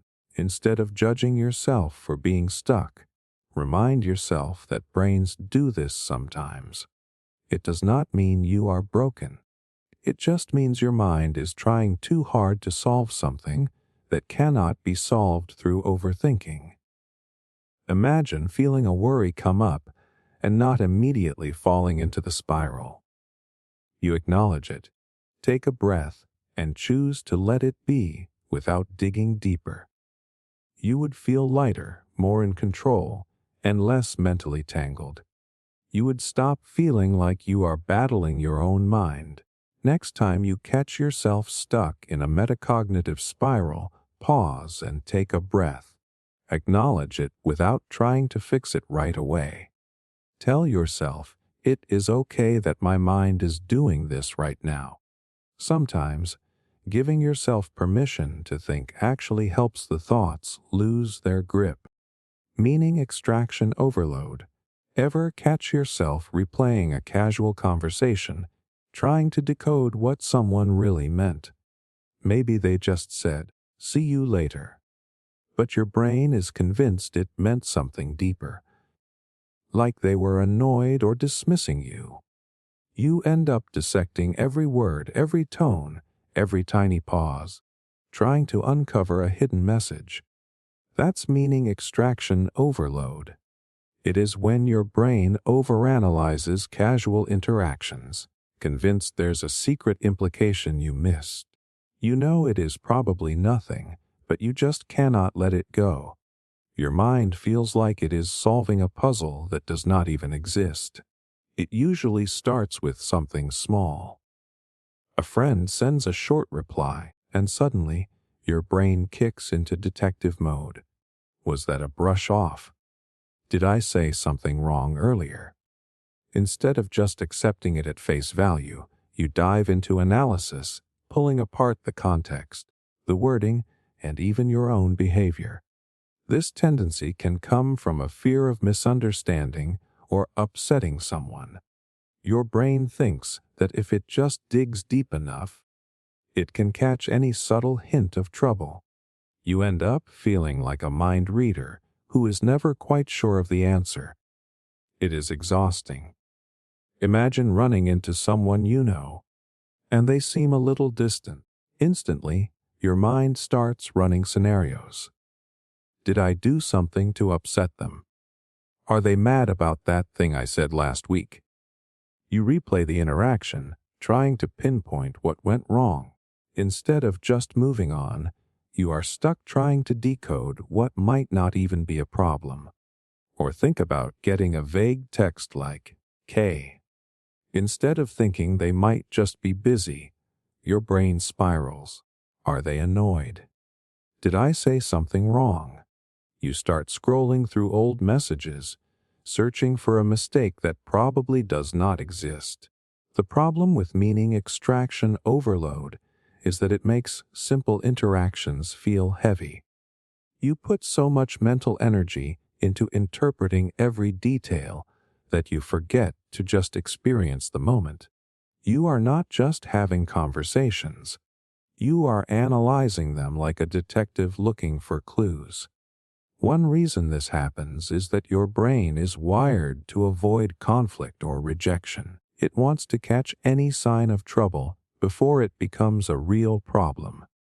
But by overthinking, you end up creating stress where there might not be any.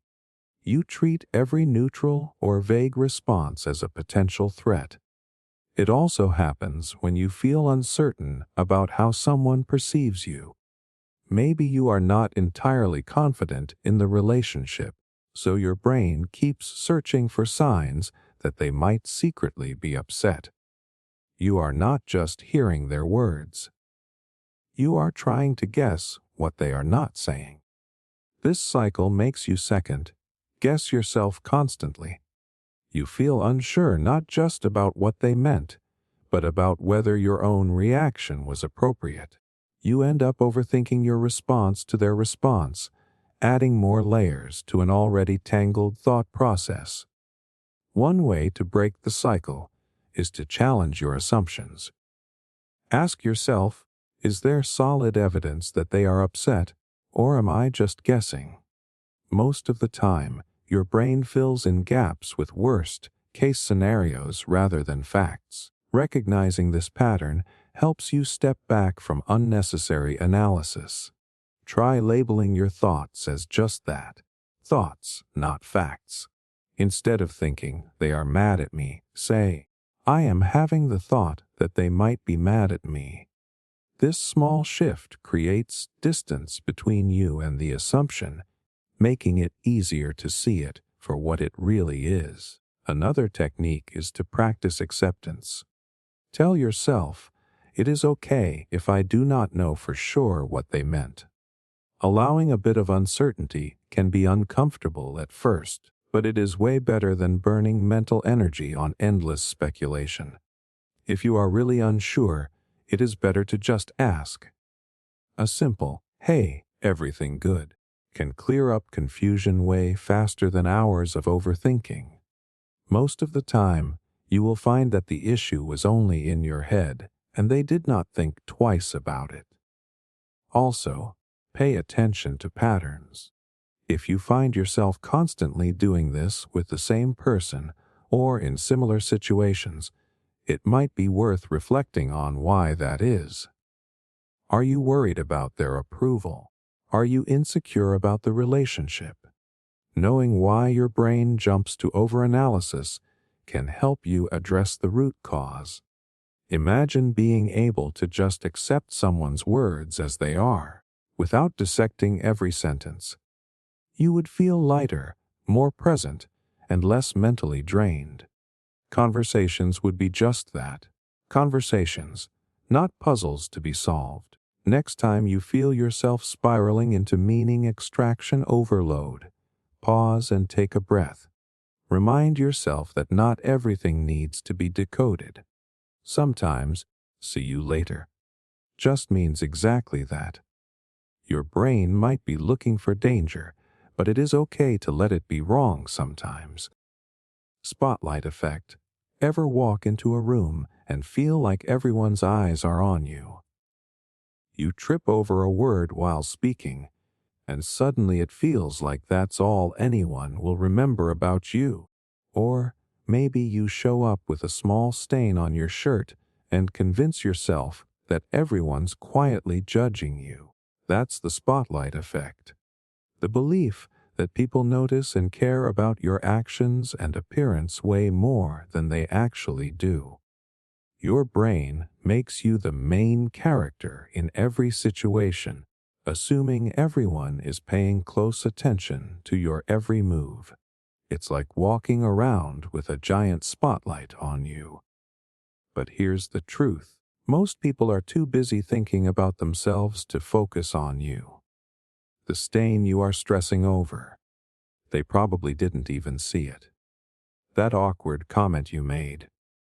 Most likely forgotten. You're not as visible as your brain makes you believe.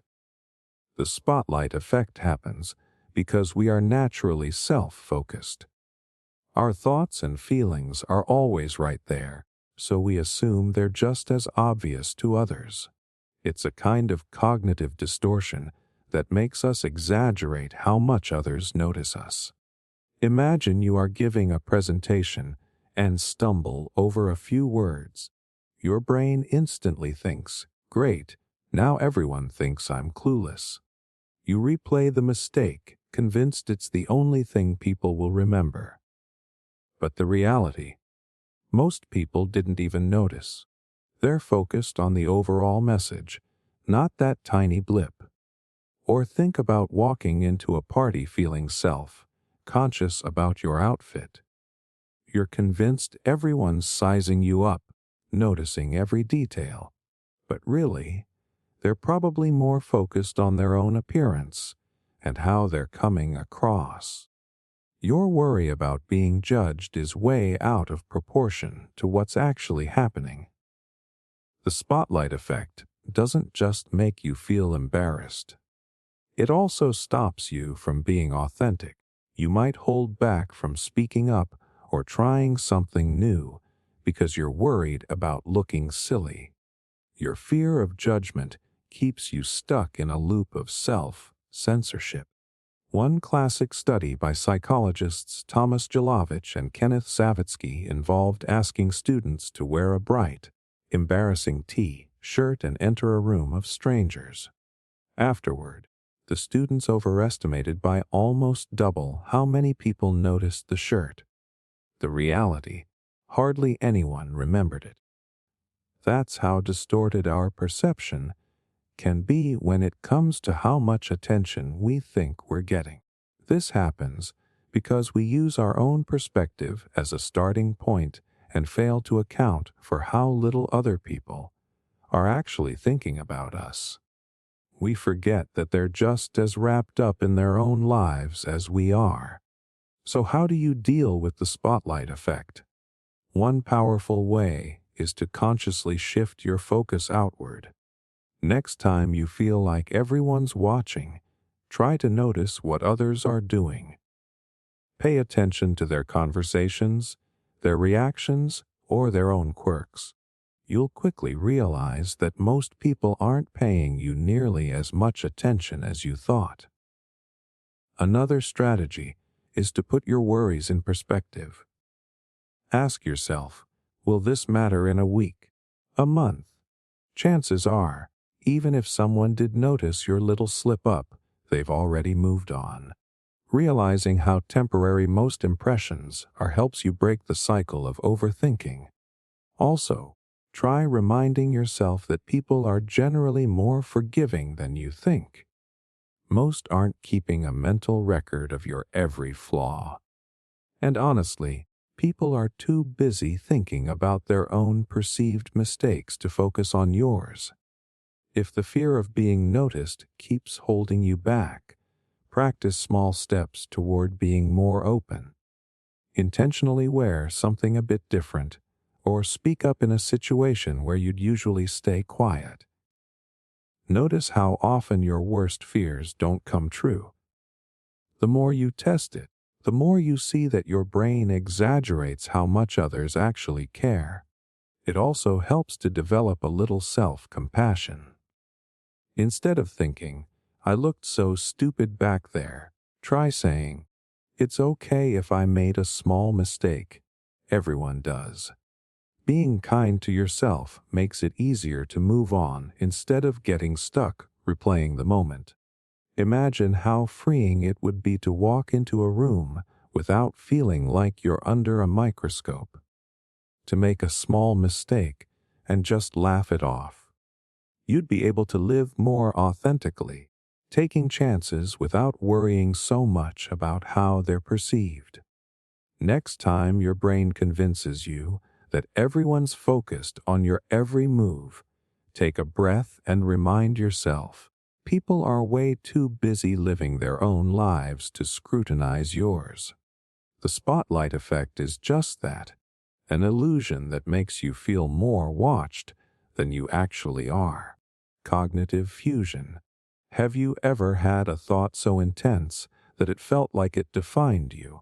Maybe it was something like, I am a failure, or I am not good enough. It did not just pass through your mind. It wrapped itself around your identity. You did not just think it, you became it. That's cognitive fusion. When you become so entangled with your thoughts that you can't separate them from who you are. Your thoughts feel like absolute truths, even when they are just fleeting mental events. You stop questioning them, and instead, you live as if they are facts. Imagine waking up and thinking, today is going to be a disaster. Instead of recognizing that as just a thought, you instantly believe it. Your mood sinks, your energy drops, and you move through your day with a sense of doom. You did not just have the thought, you fused with it. Cognitive fusion tricks you into thinking that, because something feels real, it must be real. Your mind says, I am worthless, and instead of challenging it, you let it shape how you see yourself. You get so wrapped up in the narrative that it feels like your reality. It's like wearing tinted glasses and forgetting you have them on. Everything you see is colored by that lens, but instead of recognizing it as just a filter, you believe that's how the world actually looks. In cognitive fusion, your thoughts become that filter, and you mistake them for reality. One reason this happens is that our brains are wired to take thoughts seriously. Evolutionarily, reacting quickly to thoughts kept us safe. If your brain told you there might be danger, it made sense to believe it. But now, when your brain says, nobody likes me, it's not a survival instinct. It's just a thought. Yet, your mind treats it like a truth. Think about those moments when a single negative thought sets off a spiral. You think, I messed up that presentation, and it quickly turns into, I am bad at my job, followed by, I will never succeed. Each thought builds on the last, and suddenly, you are convinced you're destined to fail. You can't see that these are just thoughts. They feel like undeniable facts. Or maybe you get a text from someone that feels a bit off, and your mind instantly jumps to, they must be mad at me. You spend the day feeling anxious and guilty, as if that one message is proof that your relationship is crumbling. You don't just notice the thought, you merge with it. The problem is that when you fuse with your thoughts, you stop being able to see the bigger picture. Your entire mood and self-image hinge on fleeting ideas that may not even be accurate. You react as if they are the full story when they're really just one perspective. One effective way to break cognitive fusion is to practice diffusion techniques. Start by labeling your thoughts. Instead of saying, I am a failure, try, I am having the thought that I am a failure. This tiny shift creates just enough distance to see that it's a thought, not a fact. Another technique is to give your thoughts a silly voice. Imagine that critical inner dialogue being spoken by a cartoon character or sung in a goofy song. This breaks the seriousness and helps you see your thoughts as just words, not commands you have to follow. Mindfulness can also be a game changer. When a thought pops up, notice it without judgment. Imagine it as a cloud passing by or a leaf floating down a stream. Let it be there without holding on to it. This shows your brain that thoughts don't have to control you. It can also help to use a grounding phrase like, "Thoughts are not facts." Say it out loud if you need to. Remind yourself that just because your mind says something, it doesn't mean it's true. Your brain is good at storytelling, but not all stories are worth believing. Sometimes, writing down your thoughts can make a difference. When you see them on paper, they lose some of that overwhelming power. You can look at them more objectively, like an outside observer, rather than being consumed by them. Imagine being able to think, "I might mess up," without immediately believing it defines you. To have self-doubt without letting it hijack your confidence. You'd feel more resilient, able to navigate challenges without your mind dragging you down. Next time a harsh thought pops into your head, try reminding yourself that it's just a mental event. It's not a prophecy or a fact. It's just your brain doing what it does. The goal isn't to stop negative thoughts from appearing, it's to stop letting them define you. Cognitive fusion makes you feel like your thoughts are who you are. But once you learn to separate yourself from them, you get to choose which ones deserve your attention. You become more grounded, less reactive, and more in control of your own story. Approval-seeking overthinking. You ever catch yourself replaying a conversation, wondering if you said the right thing? Or maybe you second guess every decision, worried about how others will react. It's like your brain is stuck in this loop, constantly searching for ways to make sure everyone approves of you. That's approval-seeking overthinking. When you spend way too much time and mental energy worrying about what people think of you. It's exhausting. You question your words, your actions, and sometimes even your personality, just to make sure you don't upset or disappoint anyone. It usually starts with something small. You make a joke, and someone doesn't laugh as much as you expected. Suddenly, you are analyzing every word. Was it too much? Did I offend them? Or maybe you say no to a favor, and then your mind races. Are they mad at me now? Should I have just agreed to keep the peace? This constant need for validation makes you hyper, aware of every reaction around you. You feel like you are walking on eggshells, afraid that one wrong move will make people judge you or think less of you. It's like trying to be perfect in everyone's eyes all the time. One of the biggest reasons approval seeking happens is fear of rejection. Deep down, your brain believes that if someone disapproves, it means you failed in some way. So you try to read minds, predict reactions, and change your behavior just to avoid any hint of disapproval. Imagine being at a social event and feeling nervous about how you come across. You carefully choose your words, laugh at jokes that aren't funny, and agree with opinions you don't really support. You feel fake, but you convince yourself it's better than being disliked.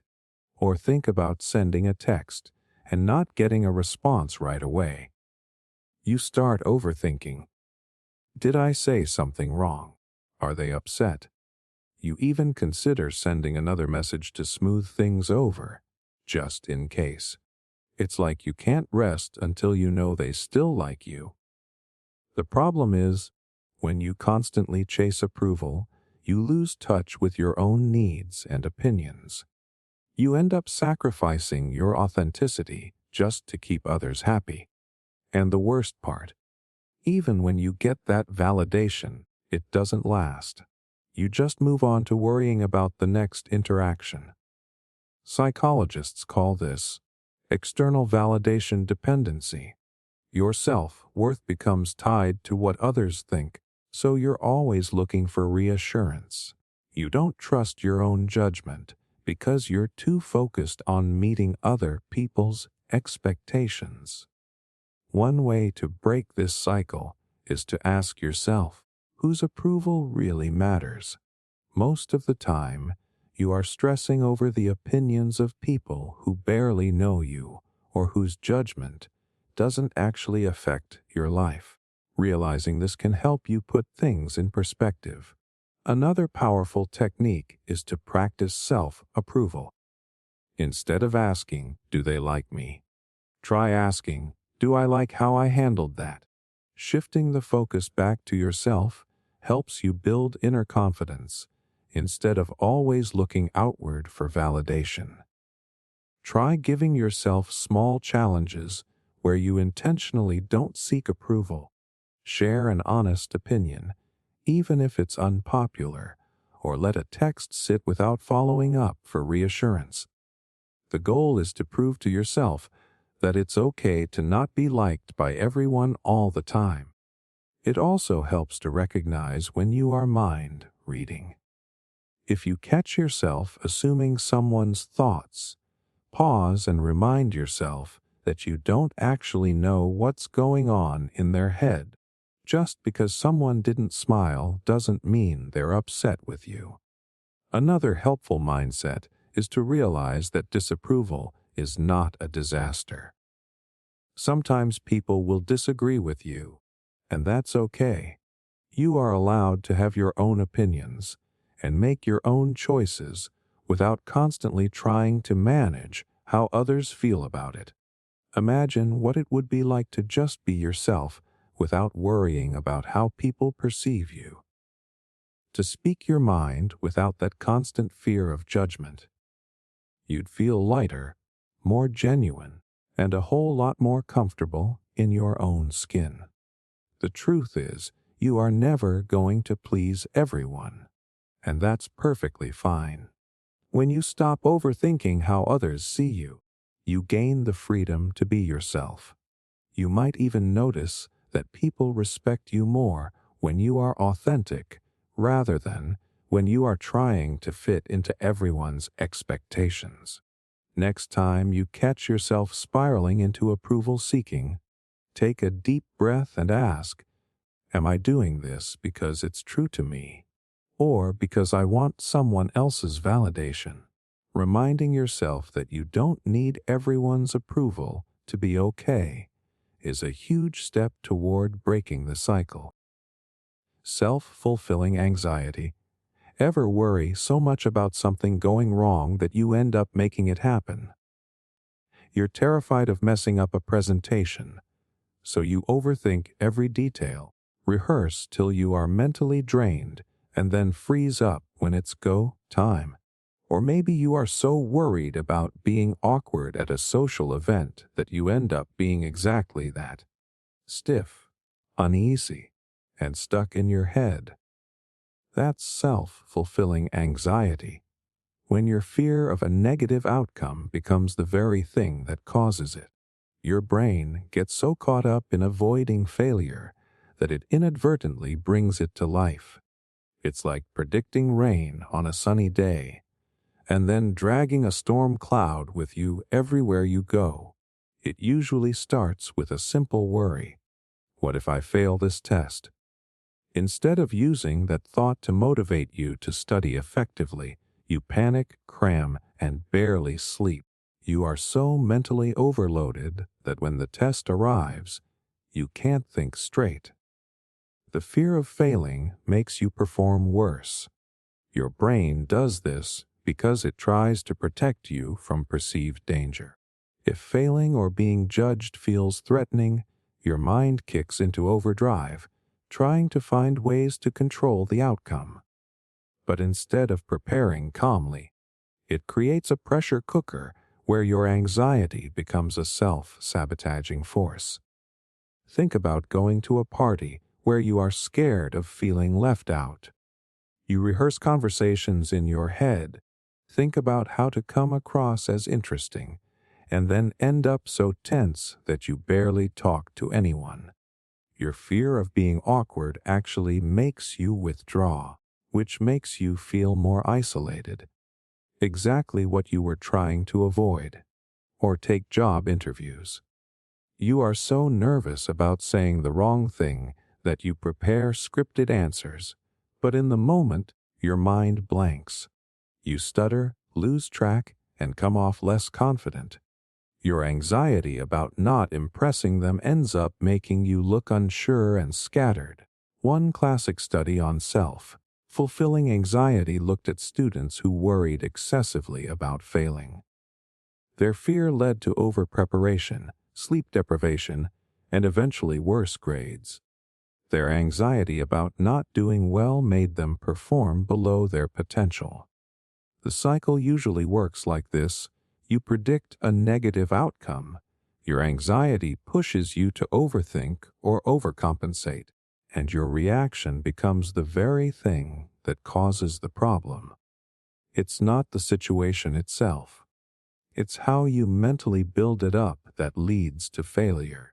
The first step to breaking this pattern is to recognize when you are feeding your anxiety. When you catch yourself spiraling, worrying about every possible mistake or rehearsing scenarios endlessly, pause and label it.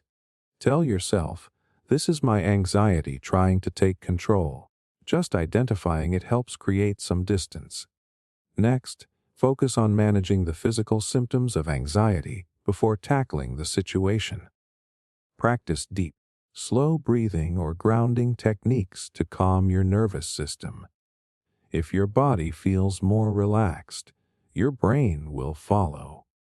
Trying to think clearly while your heart is racing just doesn't work. Challenge your thoughts by asking, what's the most realistic outcome here? Instead of assuming the worst, try visualizing a balanced scenario. If you are nervous about public speaking, don't just imagine forgetting your lines. Picture yourself pausing, taking a breath, and calmly moving on. This balanced visualization helps reduce the all or nothing thinking that fuels anxiety. It also helps to prepare without obsessing. Instead of rehearsing every word, focus on key points and trust yourself to fill in the rest. Give yourself permission to be human. Small mistakes don't mean complete failure. Sometimes, acknowledging your anxiety out loud can reduce its grip. If you are in a social situation and feeling tense, saying something like, "I always get a bit nervous at events," can actually break the ice. Often, people relate more to your honesty than to your attempt to appear flawless. One useful mindset shift is to see anxiety as a sign that you care, not as a sign that you are doomed to fail.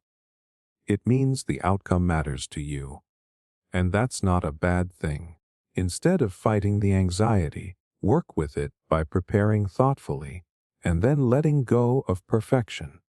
Imagine walking into a situation without that weight on your shoulders. You feel nervous, sure, but it doesn't paralyze you. You make a mistake, laugh it off, and move on. You'd be more present, more genuine, and more in control. Next time you catch yourself fueling your own fears, remind yourself that anxiety is just your brain trying to protect you. It doesn't know the difference between real danger and imagined threats. You don't have to act on every anxious thought. Acknowledge it, take a breath, and choose to move forward without letting it control your actions. The more you practice this, the more you'll see that your worst case scenarios rarely come true. And even when things don't go perfectly, you'll know how to handle it without spiraling. Self-fulfilling anxiety doesn't have to be your story. You can choose to respond differently, with a little more calm and a lot more self-trust. Hyperrationalizing. Picture this. You're venting to a friend about something that really upset you, and they ask, "Why are you so bothered by it?" Suddenly, you find yourself trying to explain it like a math problem, laying out reasons, backing up every point, making sure your emotions sound completely justified. It's not just about what you feel, It's about proving that what you feel makes sense. That's hyperrationalizing, when your emotions feel too messy or vulnerable, so you wrap them up in logic. Instead of just saying, "I'm hurt," you feel the need to explain why you're right to feel that way.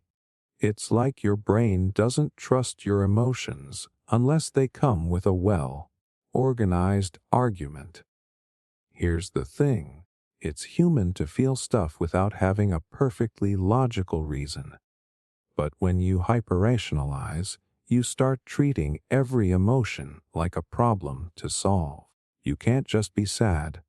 You have to justify why sadness is the most reasonable reaction. It's like being on trial, defending your own feelings to yourself or others. Imagine this. You get a vague text from a friend that feels a bit cold. Instead of just feeling a little bummed, your brain jumps into overdrive. You start analyzing every word, comparing it to past conversations, and crafting theories about why they're probably mad at you. You can't just think, "That text made me feel weird." You have to logically map out why it's okay to be upset, or think about feeling stressed at work. Rather than just admitting that you're overwhelmed, you start rationalizing it, telling yourself it's because of that deadline or how your boss reacted yesterday. You convince yourself that stress is the only logical response, instead of recognizing that maybe you're just burned out and need a break. Hyperrationalizing often shows up when you feel insecure about your emotions. Maybe you grew up being told not to be so emotional or to toughen up. So now, as an adult, you think you have to validate every feeling with rock-solid evidence. You convince yourself that emotions without logic are somehow invalid.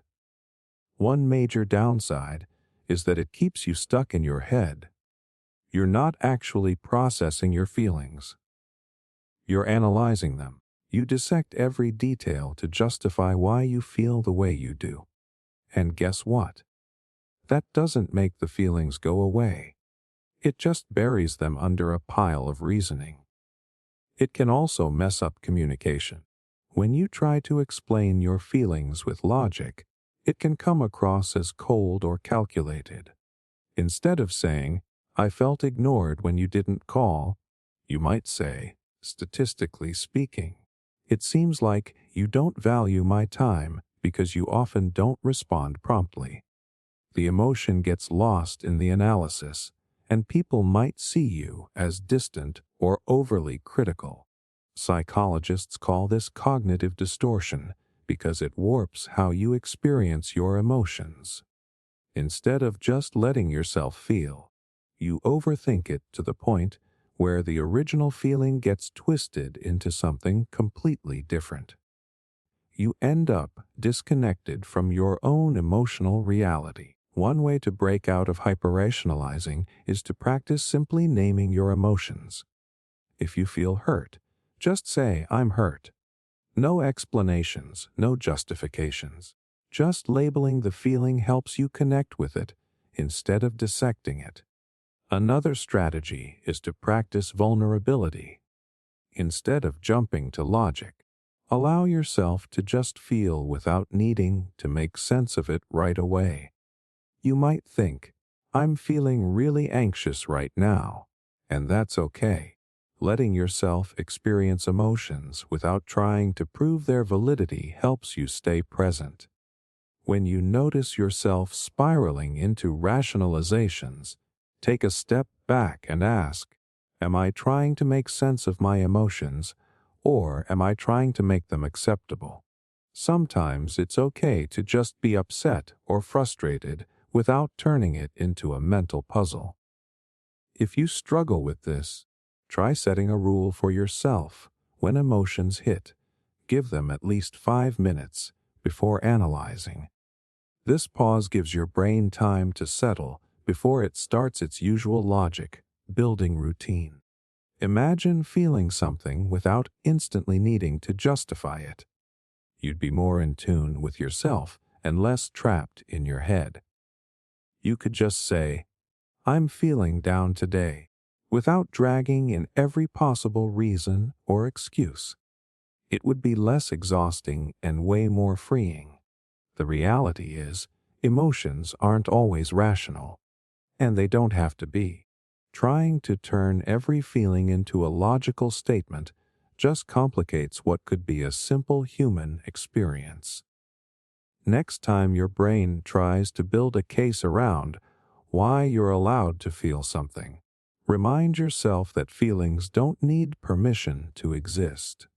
Sometimes the most honest thing you can do is let yourself feel without overthinking why. You are allowed to have raw, unpolished emotions without presenting them like a well-researched argument. Being real doesn't always have to make sense, and that's completely okay. Planning fallacy. You ever sit down to start a project thinking, "This will only take an hour," and next thing you know, it's been 3. You're rushing, cutting corners, and wondering how you got the timing so wrong. Or maybe you promise yourself you'll get ready in 20 minutes, but you end up running late because you didn't account for those little distractions.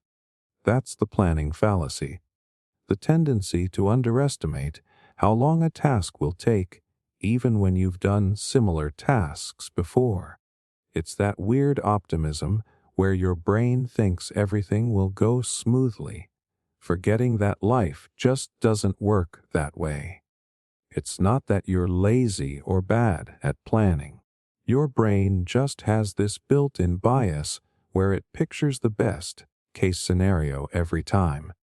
You think about how efficiently you'll move from one step to the next, ignoring potential hiccups. You forget that your computer might crash, you might get interrupted, or you might just feel a bit sluggish that day. One classic example is starting a creative project. You think, "I'll just sit down, brainstorm a bit, and get it done."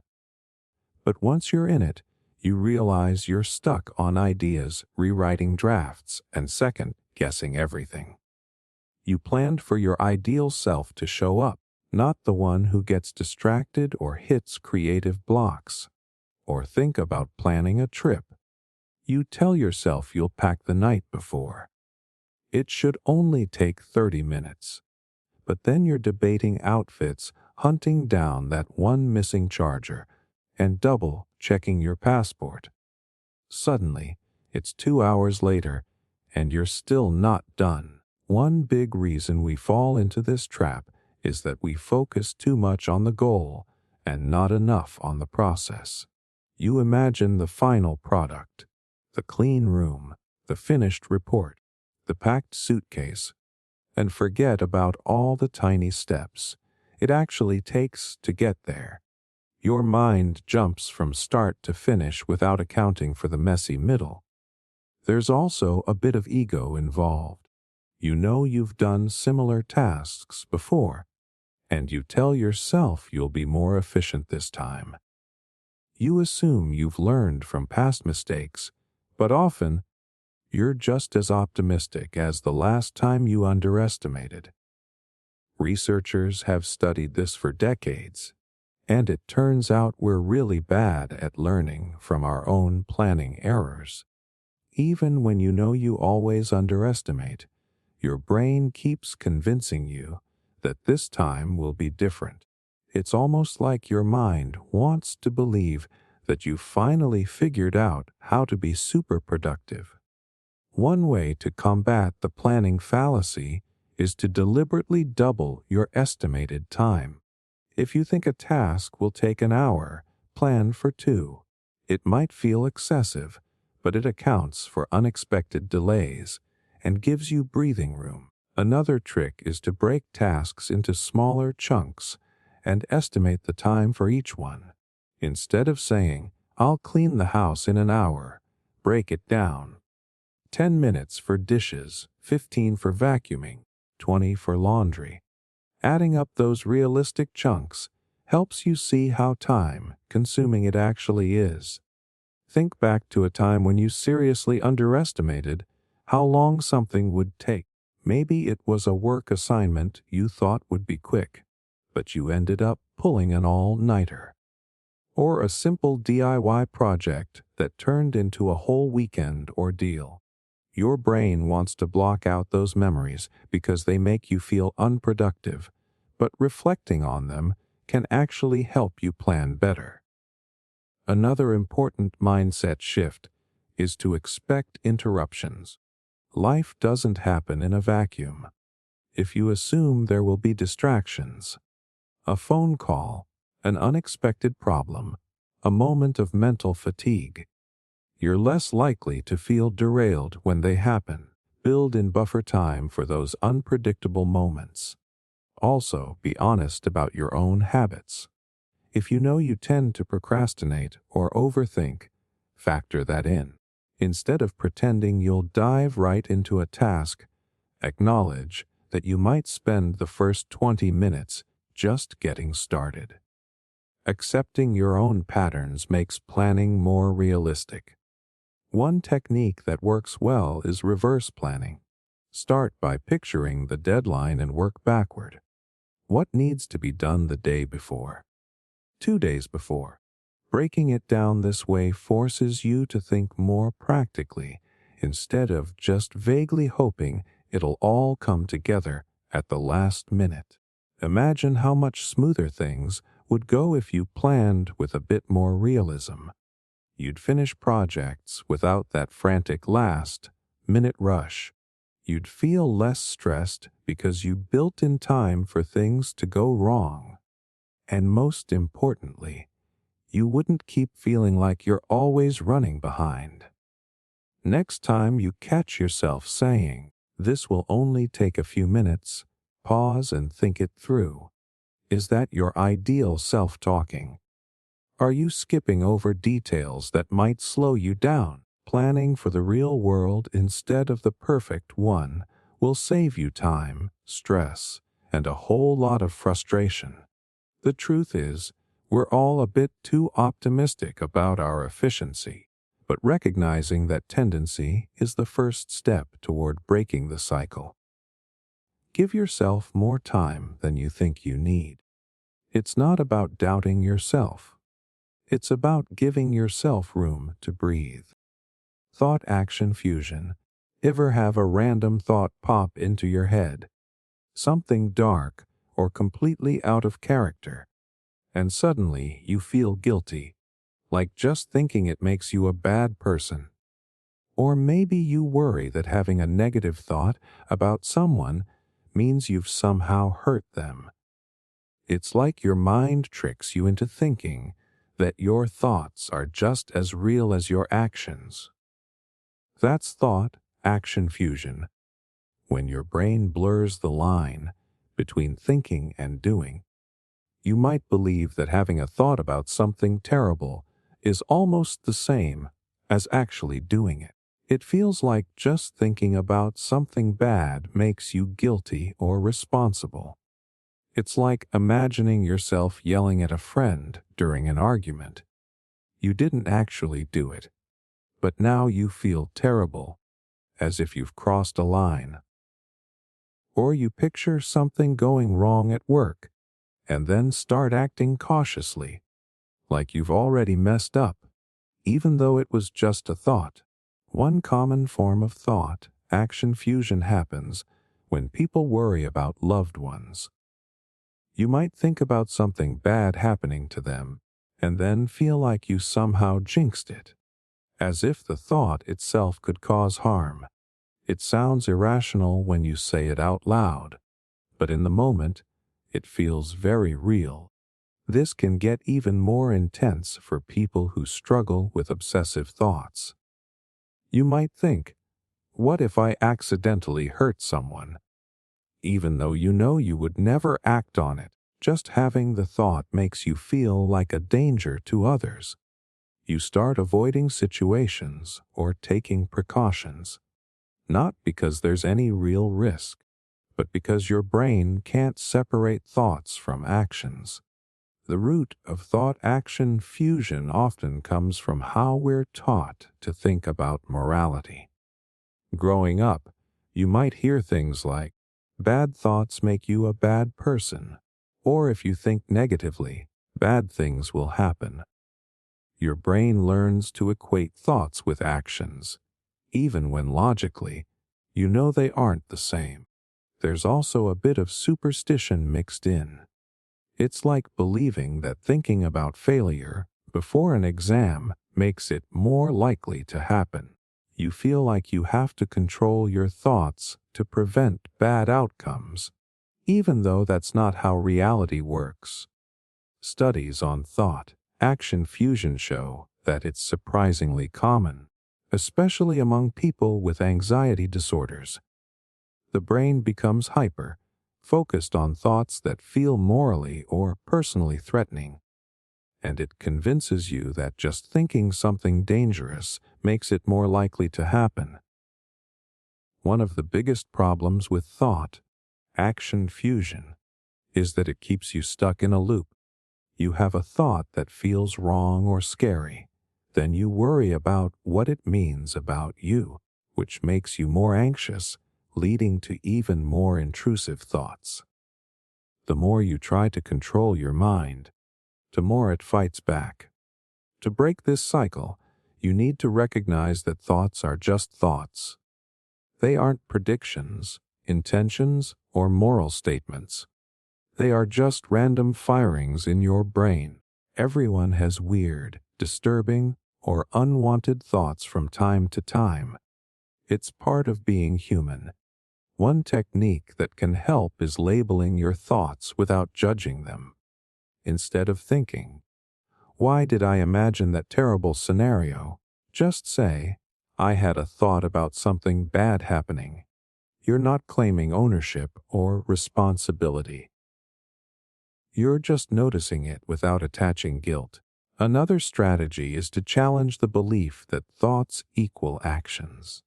Ask yourself, has just thinking about something ever made it actually happen? Chances are, you'll realize that your mind is exaggerating the link between thoughts and reality. Try testing it out with harmless thoughts. Imagine spilling your drink and then notice that it doesn't actually happen just because you pictured it. Doing this with small, low-stakes thoughts can help your brain understand that imagination doesn't equal reality. Sometimes, just accepting that your brain will think weird stuff can take the pressure off. You might think, "Okay, that was a strange thought, but it doesn't define me or predict my actions." Letting thoughts come and go without reacting to them actually makes them less intense. When you start to see thoughts as just mental noise instead of moral statements, you'll feel a lot freer. You won't keep questioning your character just because something odd crossed your mind. You'll be able to acknowledge intrusive thoughts without letting them take over your emotions. Imagine how much lighter it would feel to just let thoughts pass through without analyzing what they say about you. No more guilt over what your mind randomly cooks up. No more feeling like you have to control every single idea that pops into your head. The next time a weird or disturbing thought comes up, take a breath and remind yourself that thoughts aren't actions. They don't have power over reality. Just because your brain thought it doesn't mean you believe it or that it's going to happen. Thoughts are just fleeting mental blips, not reflections of who you are. Once you stop giving those thoughts so much importance, they lose their grip. You start to see that your brain is just doing what brains do, firing off random stuff. And that doesn't make you a bad person or mean anything about your future. Letting go of thought-action fusion frees you to just be human without overthinking every passing idea. Defensive pessimism. You know that feeling when you deliberately lower your expectations just so you won't feel let down. You tell yourself, I'll probably fail this test, or I bet no one's going to show up to my party. It's not that you actually believe it. It's more like a mental safety net. If things go well, great.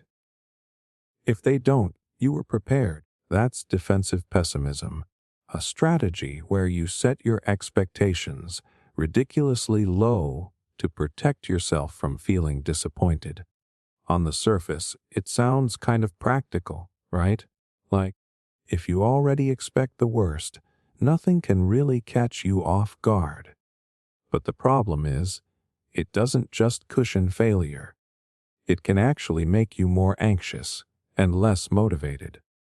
It's almost like your brain thinks that worrying in advance will somehow reduce the impact of a negative outcome. If you tell yourself you'll bomb the interview, then maybe you won't feel as bad if it actually happens. It's a way of trying to gain control over uncertainty. But here's the twist. Defensive pessimism doesn't actually make you feel better when things go wrong. You might think it's a form of mental armor, but when the outcome is negative, you still feel just as bad. Plus, all the stress leading up to it just adds to the exhaustion. Imagine this: you've got a big presentation at work. Instead of visualizing it going well, you tell yourself you're going to mess up. You imagine every way it could fall apart, forgetting your lines, technical issues, people zoning out. You think, if I expect the worst, I won't be blindsided. But what actually happens? You end up more nervous because your brain is now focused on avoiding those disasters instead of performing confidently. It's not just about expecting failure. Defensive pessimism can also make you self-sabotage. You tell yourself that your date will probably not like you, so you don't put in much effort. Or you assume you'll never get the promotion, so you don't even bother trying to impress your boss. It's a protective move that ironically keeps you from giving your best. There's some psychology behind why we do this. People who use defensive pessimism often have high anxiety. They think that by bracing for impact, they're preparing themselves emotionally. Studies show that while it might motivate some people to prepare more, it also tends to drain their mental energy and make them less resilient to failure. And it doesn't just affect how you think. It impacts how others see you too. If you're constantly talking down your own potential, people might start to believe it. You come off as lacking confidence, which can actually influence outcomes. Imagine your friend always saying, "I'm probably going to fail." At some point, you might start to agree, even if you know they're capable. The irony here is that while defensive pessimism feels like a shield, it's actually more like a weight you carry. It makes you doubt yourself before you even get started. Instead of boosting your performance, it drains your motivation and sets you up for a self-fulfilling prophecy. So how do you break this cycle? First, recognize when you're doing it. Defensive pessimism usually comes with statements like, "I just know this is going to go badly," or "I always screw things up." When you hear yourself thinking that way, pause and label it for what it is: a mental habit, not a fact. Next, challenge the belief that preparing for failure actually helps. Ask yourself, has worrying about the worst ever made you feel better when it actually happened? The answer is usually no.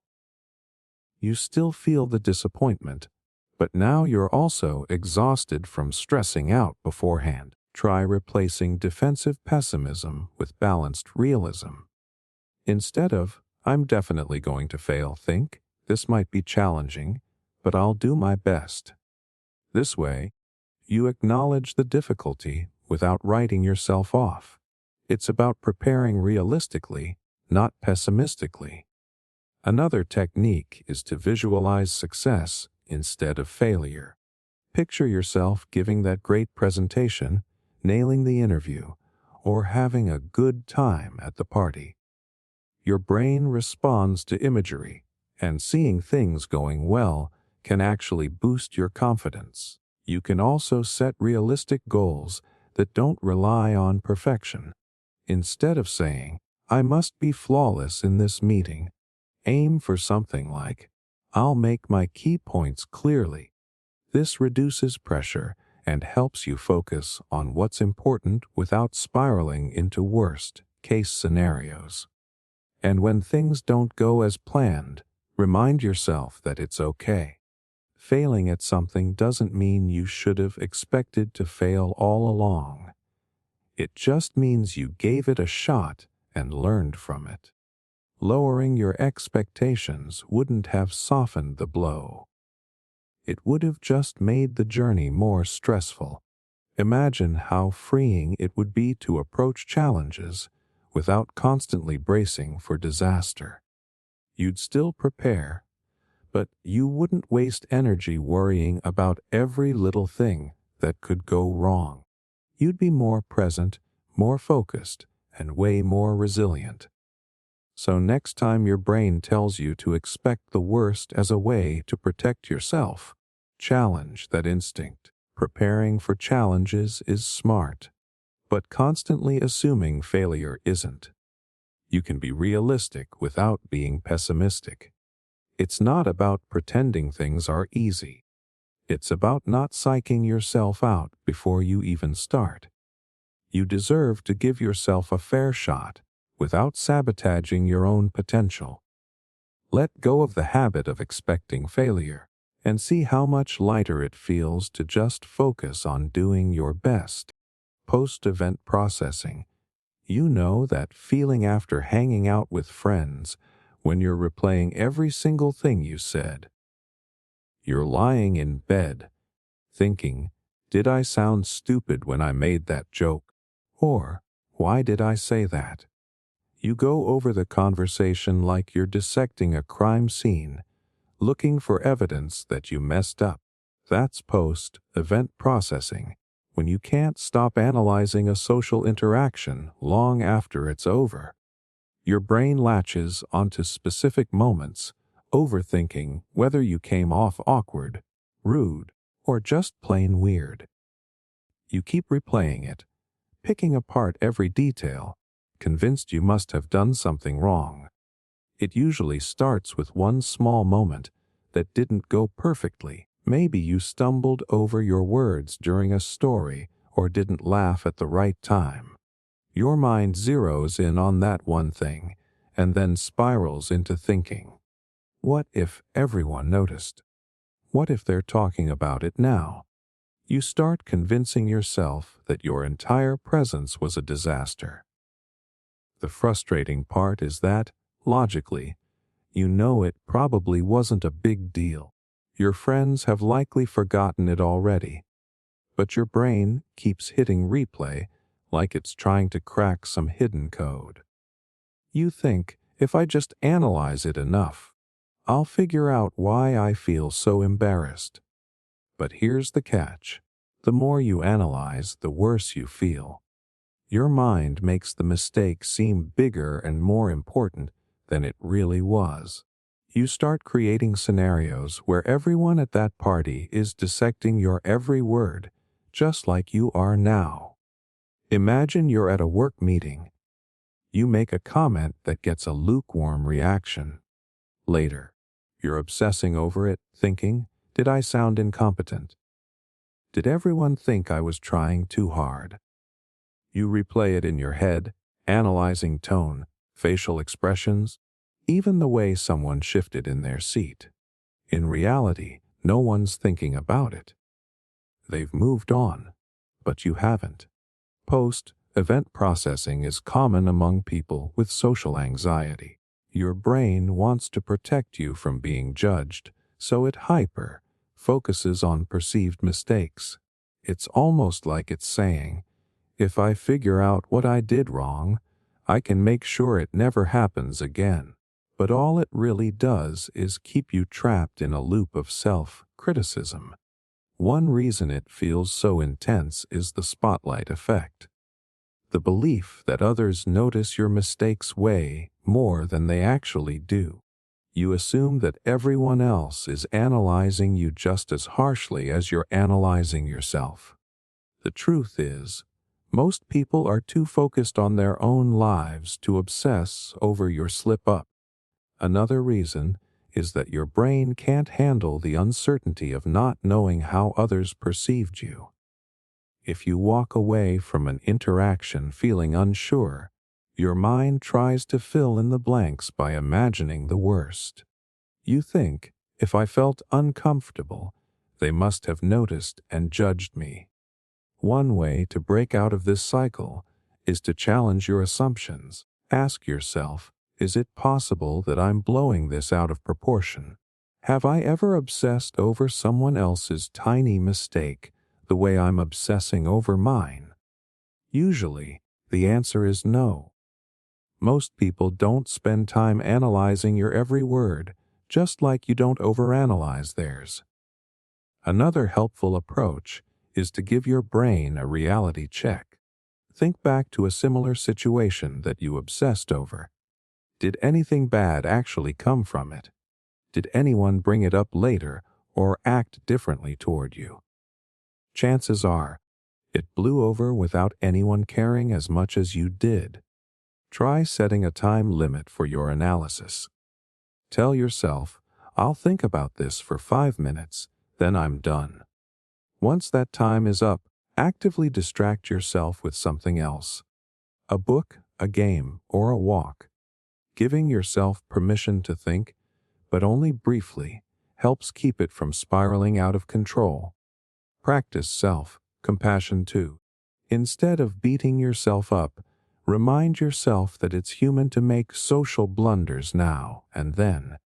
Think about how you'd comfort a friend in the same situation. You wouldn't tell them they're a complete failure. You'd probably say, hey, it wasn't that bad. People probably didn't even notice. Try giving yourself that same kindness. And when the overthinking kicks in, try this grounding technique. List 5 things you did right in the interaction. Maybe you made someone laugh, asked a good question, or just showed up despite feeling anxious. Focusing on the positives helps shift your mindset from self-criticism to self-acknowledgement. Imagine how much more peaceful your mind would be if you didn't replay every conversation like a broken record. You'd feel lighter, less self-conscious, and more present in the moment. You'd stop assuming that every little thing you said is stuck in everyone else's head, when, in reality, they're just living their own lives. Next time you catch yourself stuck in post-event processing, take a deep breath and remember that your mind is exaggerating. You're probably remembering the interaction way more vividly than anyone else. Let it go. Give yourself some credit for showing up and move on. Not every moment needs to be analyzed to death. Sometimes, it's okay to just live it and leave it. Verification seeking. You ever make a decision, feel okay about it for a second, and then suddenly doubt yourself? You text a friend to make sure you didn't sound rude. Double check that you locked the door even though you just did it. Or ask someone, are you sure this looks good on me?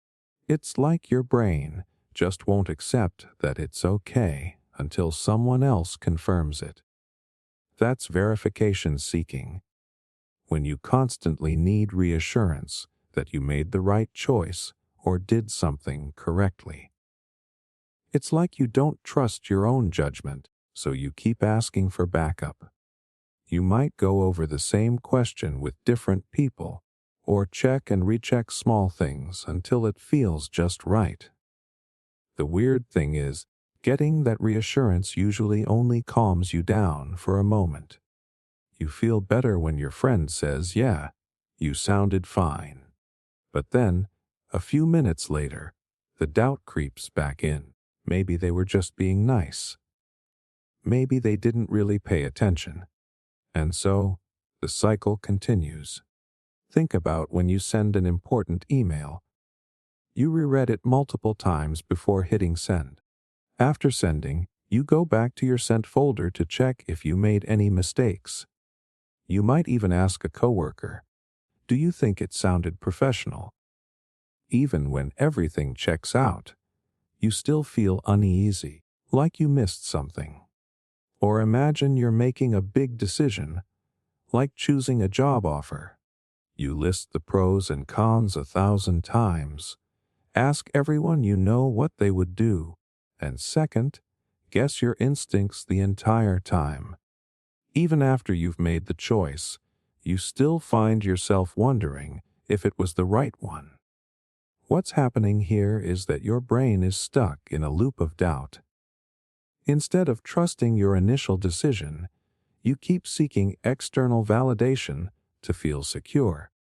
But no matter how many times you hear that it's fine, it never feels like enough. It's like pouring water into a bucket with a hole. It never stays full. One big reason we get stuck in verification seeking is fear of being wrong. Your brain thinks that if you double, check enough, or get enough opinions, you can eliminate the risk of mistakes. But perfection doesn't exist, and neither does complete certainty. The more you chase it, the more elusive it feels. Social factors play a role too. If you grew up being criticized for making mistakes or constantly told to think things through, you might have learned that your instincts can't be trusted. So now, as an adult, you feel like you need someone else to confirm that you're doing okay. This behavior might feel comforting at first, but it actually backfires. Instead of building confidence, it makes you more dependent on others for approval.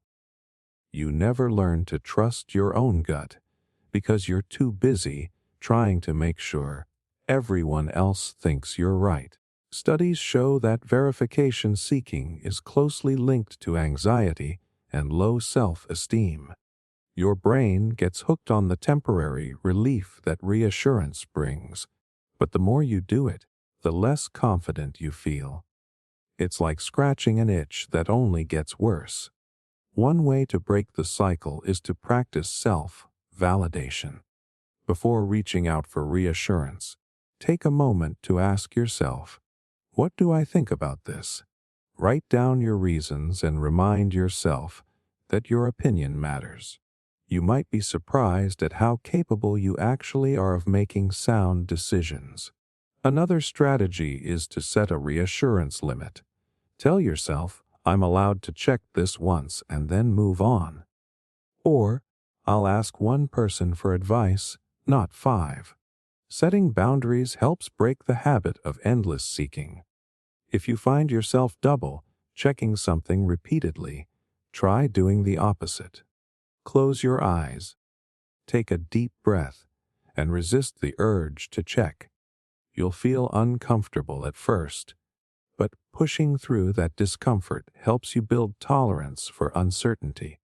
Think back to a time when you asked for verification and then realized later that you didn't really need it. Maybe you asked a friend if your presentation was okay and they reassured you. But later, you realized that you knew it went well all along. That's proof that your instincts are more reliable than you give them credit for. Try imagining the worst case scenario if you don't get reassurance. What if your outfit isn't as perfect as you thought? What if your email has a tiny typo? Most of the time, the consequences aren't as catastrophic as your mind makes them out to be. Accepting that things might not be flawless can actually make you feel more grounded. And next time you feel the urge to seek validation, try sitting with the uncertainty instead. It's uncomfortable, but it won't break you. Let the feeling pass without acting on it. Over time, your brain will learn that it can handle not knowing for sure. Imagine how much more relaxed you'd feel if you didn't always need to double check everything. You'd make decisions more confidently and move on without that nagging sense of doubt. You'd trust yourself more and feel less dependent on everyone else's opinions. The truth is, you don't need constant validation to prove that you're making good choices. Trusting yourself isn't about being perfect. It's about being okay with the possibility of mistakes. You're allowed to make decisions without second guessing every step. The more you practice self-assurance, the stronger it gets. Next time your brain tells you to go seek reassurance, pause and remind yourself that you've got this. You're capable, thoughtful, and more in control than you realize. Give yourself the chance to trust your own judgment. You'll be surprised how good it feels. Responsibility overestimation. Ever feel like everything that goes wrong is somehow your fault? Your friend seems a bit off, and you immediately wonder if you said something wrong. Your team misses a deadline, and even though it wasn't just on you, you can't shake the feeling that you dropped the ball. That's responsibility overestimation. When you assume way more responsibility for outcomes than is actually reasonable. It's like your brain constantly whispers, if something went wrong, it must be on me. You end up carrying the weight of situations you didn't even cause or couldn't have controlled. It doesn't just stop at things that directly involve you. Sometimes you take on the emotional state of others too.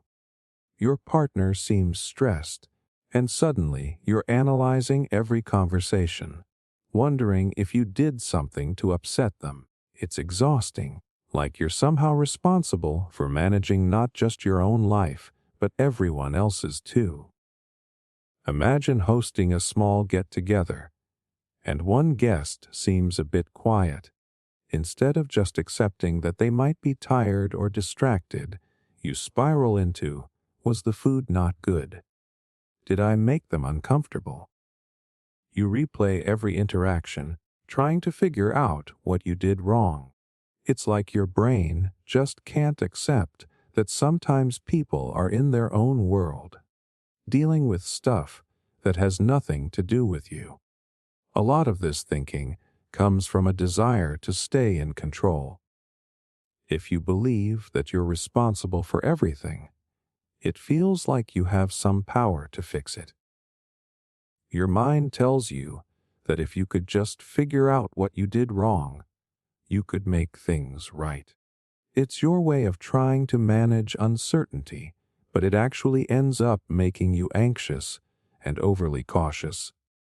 There's also the fear of being judged or blamed. If something doesn't go as planned, you'd rather take the hit yourself than risk being seen as unreliable or careless. It's a defense mechanism, but it's one that weighs you down more than it helps. Sometimes this mindset comes from past experiences where you were unfairly blamed. Maybe as a kid, you got scolded even when the situation wasn't your fault, and now your brain is wired to assume guilt by default. Or maybe you grew up being the problem solver, the one who kept the peace, so now you feel like it's your job to make sure everything goes smoothly. One classic example is when something small happens at work, like a minor error in a project, and instead of seeing it as a shared issue, you take it entirely on yourself. You think, I should have checked it one more time, or I should have anticipated that mistake. Even when others reassure you, it doesn't sink in because your mind has already decided it's your fault. The problem with responsibility overestimation is that it traps you in a cycle of guilt. Even when things aren't your fault, you still feel compelled to take ownership. This doesn't just stress you out. It also affects your relationships. Other people might start to feel guilty themselves because they see you constantly taking the blame. To break this cycle, start by asking yourself a simple question. Did I really have control over the outcome? If your friend seemed upset, was it definitely related to something you did? Or could it have been something from their own day, completely unrelated to you? It helps to challenge the thought directly. Instead of thinking, I must have caused this, try reframing it as, it's possible that this has nothing to do with me. Shifting your perspective even slightly can make a big difference in how you process the situation. Try to notice when you're taking on responsibility without evidence. If your brain is quick to say, this is my fault, ask yourself, what actual proof do I have? Usually, you'll realize that it's just a feeling, not a fact. You're assuming guilt without considering other possibilities. And practice letting go of things you truly couldn't control. Sometimes outcomes are shaped by a ton of factors. Other people's choices, circumstances, pure coincidence. Holding yourself accountable for all of it doesn't make sense. You're allowed to care without claiming responsibility for everything. Building self-compassion is crucial here. When you catch yourself taking on too much blame, remind yourself that it's okay not to have everything under control. You're human, not a superhero. It's not your job to fix every problem or keep everyone happy. Another way to counter responsibility overestimation is to share your thoughts with someone you trust. Sometimes just saying out loud, I feel like this was my fault, helps you hear how irrational it sounds. Often, others can give you a more balanced perspective, showing you that it wasn't all on you. Imagine how much lighter you'd feel if you stopped blaming yourself for every hiccup. You'd be able to move through challenges without that constant undercurrent of guilt. You'd recognize that sometimes things go wrong for reasons that have nothing to do with you. Next time you're about to take on blame that isn't yours, pause and question it. Give yourself permission to be just one part of the story, not the sole cause. Not everything that goes wrong is a reflection of your actions or choices. Sometimes it's just life happening, and that's okay. You deserve to feel at ease without constantly carrying the weight of everything that doesn't go perfectly. Trust that you're doing your best and let go of the need to control every outcome. You'll find that life gets a lot less stressful when you allow yourself to just be human. Control illusion, and ever feel like if you just think about something long enough, you'll somehow be able to control the outcome. Like if you replay every possible scenario in your head, you'll be prepared for anything. You analyze every angle, every possibility, convinced that all this thinking will give you a sense of control over what might happen. That's the illusion of control. The belief that overthinking will somehow tame uncertainty. Your brain tricks you into thinking that if you just worry hard enough or plan thoroughly enough, you can keep things from going wrong. It feels logical in the moment, like more thinking equals more control. But here's the problem. No amount of overthinking can actually change an uncertain situation. You can't predict how people will react, how circumstances will unfold, or how tiny variables will play out. The more you think, the more you realize just how many factors are out of your hands, and that just makes you spiral even harder. Picture this. You've got a job interview tomorrow, and your brain goes into overdrive. You're running through every potential question, every way you could stumble. You start planning how to recover if you mess up an answer or if the interviewer seems unimpressed. You convince yourself that if you can just prepare for every possible situation, you'll nail it. But the reality, no matter how much you plan, there's still a massive element of unpredictability. Maybe the interviewer will throw a question at you that you never saw coming. Maybe you'll feel more nervous than you expected. The truth is, your mind can't map out every detail, and trying to do so just makes you more anxious. This illusion of control shows up a lot in relationships, too. You might overthink a conversation with someone you care about, trying to anticipate their reactions. You play out different ways to word your thoughts, imagining how they'll respond. You believe that if you get the script just right, they'll react exactly how you want. But real life doesn't work that way. People aren't robots who respond according to your mental script. They have their own moods, thoughts, and triggers that you can't predict or control. So you end up feeling frustrated, thinking, I planned this perfectly. Why didn't it go how I imagined? One reason we fall into this trap is because uncertainty makes us uncomfortable. Your brain craves predictability. It thinks that if it can just think hard enough, it will somehow gain control over the chaos. It's a false sense of security, but it feels safer than admitting that you really don't know what will happen. There's also a bit of perfectionism mixed in. You believe that the more you analyze, the more flawless your plan will be. But perfectionism and control are both illusions. You can't calculate every variable, and striving to do so just keeps you stuck in an endless loop of doubt. The science behind this mindset points to something called the illusion of control bias. It's when your brain overestimates its ability to influence events that are actually random or outside your control. It's like throwing dice and believing that, if you concentrate hard enough, you can get the number you want. But just like with dice, life doesn't follow your mental scripts. The harder you try to control everything, the more you stress yourself out when things don't go your way. It's like being the director of a play where the actors keep improvising. No matter how meticulously you plan, reality refuses to stick to the script. One way to break free from this illusion is to embrace uncertainty instead of resisting it. Remind yourself that not knowing doesn't mean failure. It just means you're human. Instead of obsessing over every detail, focus on the core elements you can actually control.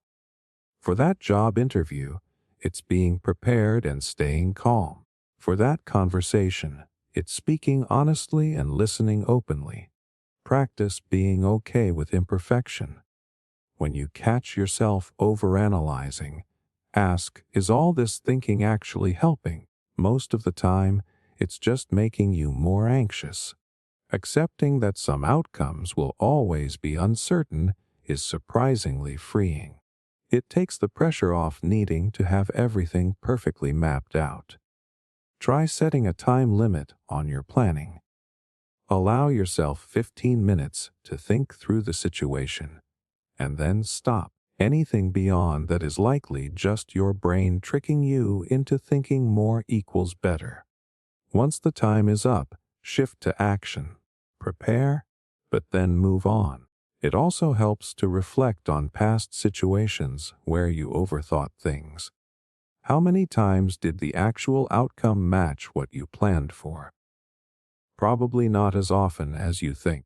Use that as proof that controlling everything through overthinking just isn't realistic.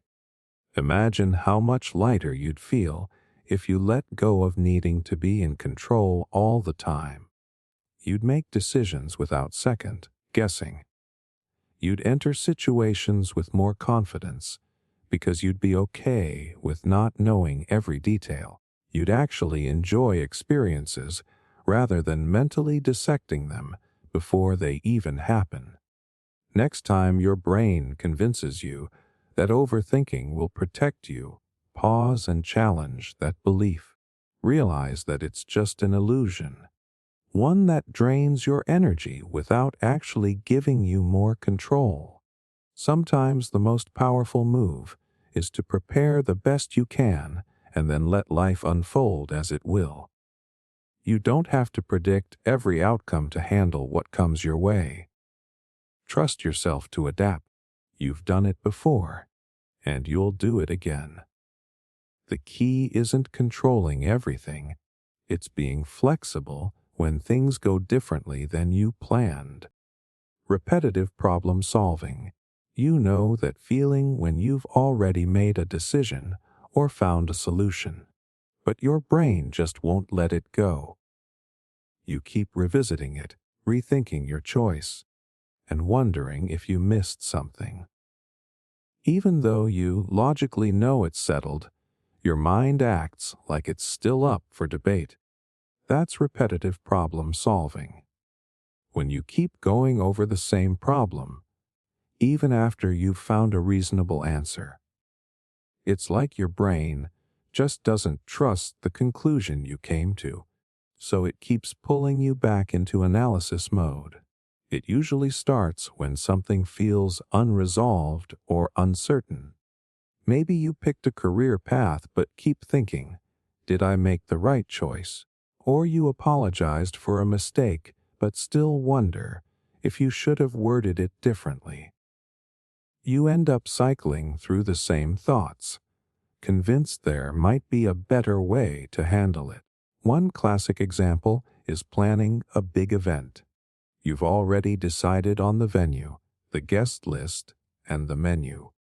But every time you think about it, your brain starts questioning. Maybe that other place would have been better. Should I have invited more people? What if the food isn't good enough? You revisit the same decisions over and over, like you're trying to reach a level of certainty that just doesn't exist. It's not just about big choices either. Sometimes it's something as small as sending a message. You type it out, hit send, and then immediately wonder if you should have phrased it differently. Did that sound too blunt? Was it clear enough? You start drafting imaginary follow-up texts, even though you know it's done. This cycle usually comes from a need for perfection or a fear of regret. Your brain thinks that if it just examines the problem one more time, it'll find some hidden flaw and avoid making a mistake. It's trying to protect you from messing up, but all it really does is keep you stuck. Part of the problem is the illusion of the perfect solution. Your mind doesn't settle because it keeps thinking there might be a better, more flawless way to do it. But the truth is, most decisions aren't about finding perfection. They're about making a choice that works well enough and moving on. Another reason repetitive problem-solving happens is because of anxiety. When you're stressed, your brain wants to feel in control. Revisiting decisions gives you a temporary sense of doing something about your worries. But it's not real control. It's just mental gymnastics that keep you from moving forward. Think about when you're buying something expensive, like a new phone. You do all the research, compare models, read reviews, and finally make the purchase. Then, after it's done, you're still Googling, did I pick the right one? You're second, guessing yourself even though the choice is already made. It's like your brain refuses to relax, as if overthinking it after the fact will somehow change the outcome. The problem with repetitive problem solving is that it wastes your mental energy. You could be using that brain power to focus on something new, but instead, you're looping over the same decision like a broken record. It's exhausting and leaves you feeling uncertain. even when you've technically already solved the problem. One way to break out of this loop is to set a decision deadline. Once you've gathered enough information, commit to a choice and tell yourself, I'm not revisiting this. It sounds simple, but having a clear endpoint makes it harder for your mind to keep dragging you back. Another technique is to write down your decision and your reasoning at the time. If doubt creeps in later, look at what you wrote. Often, seeing your own logic spelled out helps reassure you that you made a thoughtful choice. It also helps to remind yourself that most decisions aren't permanent. If something genuinely doesn't work out, you can adjust or make a new choice. Accepting that decisions are rarely final helps reduce the pressure to make them perfect. And instead of constantly seeking reassurance from others, practice validating your own choices. If you've put in the effort to think it through, trust that your decision was reasonable. Other people's opinions might not actually add any new insight. They just fuel your need to overthink. One helpful mindset shift is to aim for good enough rather than perfect. You don't need to revisit every detail or second. Guess yourself to death. Make a decision that aligns with your values and let it be. Perfect isn't the goal, moving forward is. Imagine how freeing it would feel to make a decision and actually stick with it. You'd save so much mental energy and avoid the endless loop of doubt. You'd learn to trust your own judgment instead of constantly questioning it. You'd actually feel a sense of progress instead of feeling stuck. Next time you catch yourself going back to a solved problem, remind yourself that your brain is just trying to feel safe. Acknowledge the discomfort, but don't let it drag you back into overthinking. The decision is made, and it's okay to move on. Your time and energy are too valuable to waste on replaying old choices. You've already done the thinking. Now give yourself permission to let it rest. The more you practice this, the easier it becomes to trust your own decisions and leave them in the past where they belong. Progress paralysis. You ever feel stuck, not because you're not doing anything, but because you're constantly questioning if you're doing enough? Like you're moving, but at the same time, you're frozen, unsure if your progress is real or just an illusion. That's progress paralysis. When you get so caught up in evaluating whether you're making enough progress that it actually stops you from moving forward. You're stuck between wanting to do more and feeling like whatever you're doing isn't good enough. It's that feeling when you've been working on a project for weeks, but you keep asking yourself, am I even getting anywhere with this? Or when you've been going to the gym regularly, but instead of celebrating the consistency, you obsess over whether your results are fast enough. What's wild is that this overthinking doesn't push you to take more action. If anything, it makes you hesitate, second-guess your plans, and sometimes even quit altogether because you convince yourself it's not working. A classic example is learning a new skill, like playing an instrument. You practice every day, but after a few weeks, you start thinking, shouldn't I be better by now? You compare your progress to others or your own unrealistic expectations, and suddenly the joy of learning feels like a chore. You start questioning if you're wasting your time. Or take career growth. You're putting in the hours, taking on new challenges, but because you're not seeing immediate recognition or a promotion, you start doubting whether it's worth it. Instead of staying motivated, you end up stuck in your head, analyzing whether your efforts are leading anywhere. Part of why progress paralysis hits so hard is that we live in a world obsessed with measurable results. Social media feeds us highlight reels of success stories, so when our own progress feels slow or invisible, it triggers this sense of inadequacy.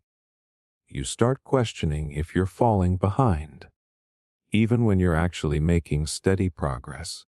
There's also this pressure to have a roadmap. You think that if you're not seeing clear, tangible results at every step, you're somehow doing it wrong. Your brain keeps telling you that if you were really on track, you'd already be seeing major breakthroughs. Psychologists link this to something called the goal gradient effect. Basically, the closer you get to a goal, the more motivated you feel. But when you're far from the finish line, motivation drops because the progress feels too slow. Your mind starts focusing on how much is left instead of how far you've come. That's why progress paralysis often hits hardest in the middle of a long-term goal. At the start, you're fueled by excitement. Near the end, you're driven by the finish line. But in the middle, it feels like you're treading water, not failing, but not succeeding either. So what can you do when progress paralysis takes over? One of the most effective strategies is to shift your focus from outcome-based thinking to process-based thinking. Instead of constantly evaluating whether you're progressing fast enough, focus on whether you're consistently putting in the effort. Are you practicing regularly? Are you showing up? That's progress, even if it doesn't feel like it. Try breaking down big goals into smaller, manageable milestones. Instead of obsessing over whether you've mastered the guitar, aim to learn one song by the end of the month. When you hit that milestone, acknowledge it. Don't dismiss it as too small. Every step counts. It also helps to track your progress visually. A simple checklist or a progress journal can remind you that you're actually moving forward. Seeing it on paper or on a screen makes it feel more real than just replaying doubts in your head. And sometimes, it's about giving yourself permission to progress at your own pace. Stop comparing your journey to others who seem miles ahead.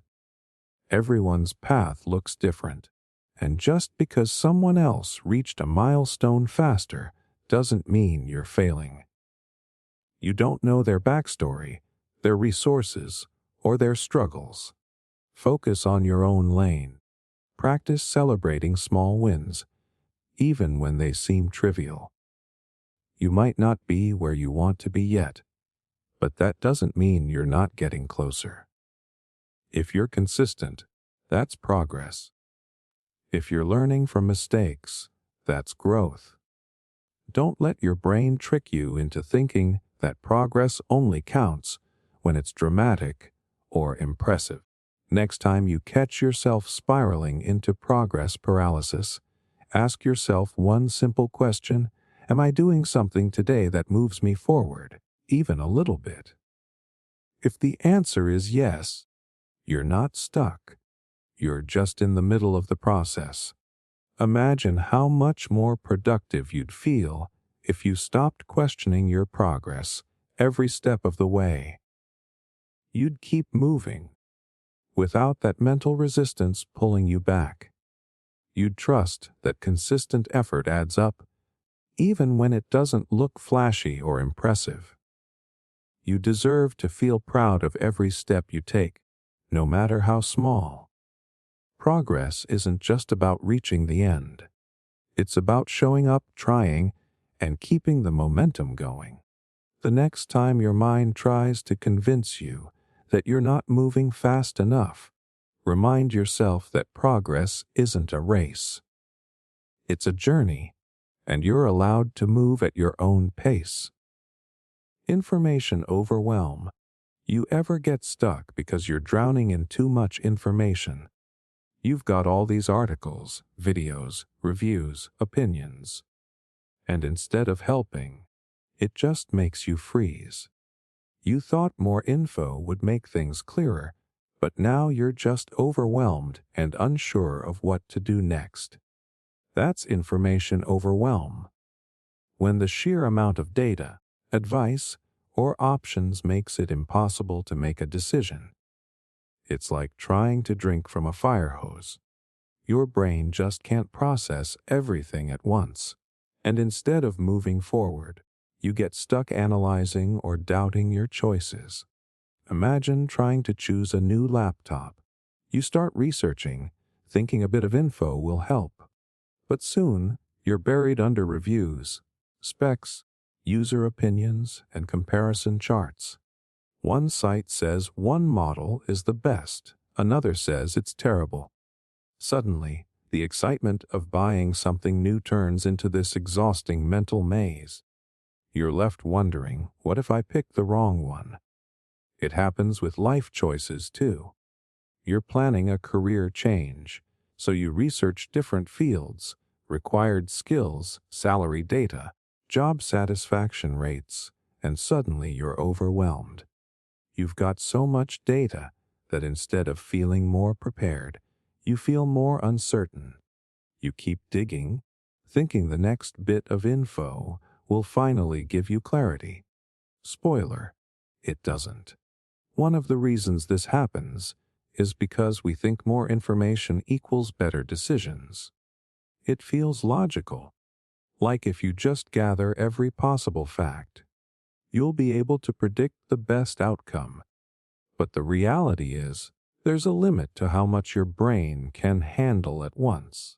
Studies show that when faced with too many options or too much data, people tend to make worse decisions or just give up entirely. This is called analysis paralysis. You're so buried in possibilities that you can't move.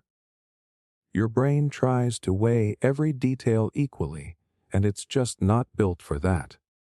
Instead of simplifying your decision-making process, it makes it way more complicated. Social media and the internet make this worse. Looking up something simple, like how to eat healthier, leads you to endless articles, videos, meal plans, and opinions. Low carb, high protein, intermittent fasting. Everyone swears by something different. Your brain is left juggling 100 conflicting ideas, and you don't know where to start. This happens with creative projects too. Say you're designing a website. You browse inspiration sites, look up design trends, watch tutorials, and before you know it, you've got 50 tabs open and no idea what your original vision was. You're overwhelmed by ideas to the point where creating anything feels impossible. So why does your brain keep digging for more info even when it's already overloaded? Part of it is a fear of regret. You think that if you just find that one more piece of advice, you'll avoid making a mistake. It's your brain's way of trying to feel safe. But that fear of missing the perfect answer just keeps you stuck. There's also this illusion that every decision has one correct choice if you just research enough. But life doesn't usually work that way. Most of the time, several options would work just fine, and overthinking it won't magically reveal the best one. One way to break free from information overwhelm is to set a limit on how much research you'll do. Tell yourself, I'm going to read 3 articles, compare 2 options, and then decide. This stops you from falling down the endless rabbit hole of more and more data. Also, try trusting your initial instincts more. Often, your first gut reaction is pretty accurate because it's based on your accumulated experiences. If you keep piling on data after that, it usually just clouds your judgment rather than improving it. Another helpful trick is to prioritize quality over quantity. Instead of gathering every possible perspective, pick a few reliable sources and stick to them. Too many opinions only lead to confusion. If you're buying that laptop, Choose one or two trusted tech reviewers instead of combing through dozens of mixed opinions. And sometimes, it's about accepting that no decision is ever 100% certain. You'll always have some doubt, and that's okay. Instead of aiming for perfect certainty, aim for confidence that your choice is good enough with the information you have. It's also crucial to give yourself permission to not know everything. Sometimes good enough is truly enough. You don't need to master every detail before moving forward. Letting go of the need to be perfectly informed frees up your mental space and keeps you from getting stuck. Imagine how much lighter you'd feel if you didn't have to chase down every possible detail before deciding. You'd save time, make choices faster, and actually feel more confident because you wouldn't be constantly second guessing yourself. You'd realize that sometimes progress is better than perfection. Next time you feel yourself getting overwhelmed by too much info, take a step back. Ask yourself if more data will genuinely help, or if it's just feeding your anxiety. Chances are, you already know enough to make a choice. Trust that and move forward. You don't need to know everything to make a good decision. Sometimes the best way to move ahead is to take that first step without having every single answer. You'll learn more by doing than by endlessly researching. It's okay to choose, act, and adjust along the way.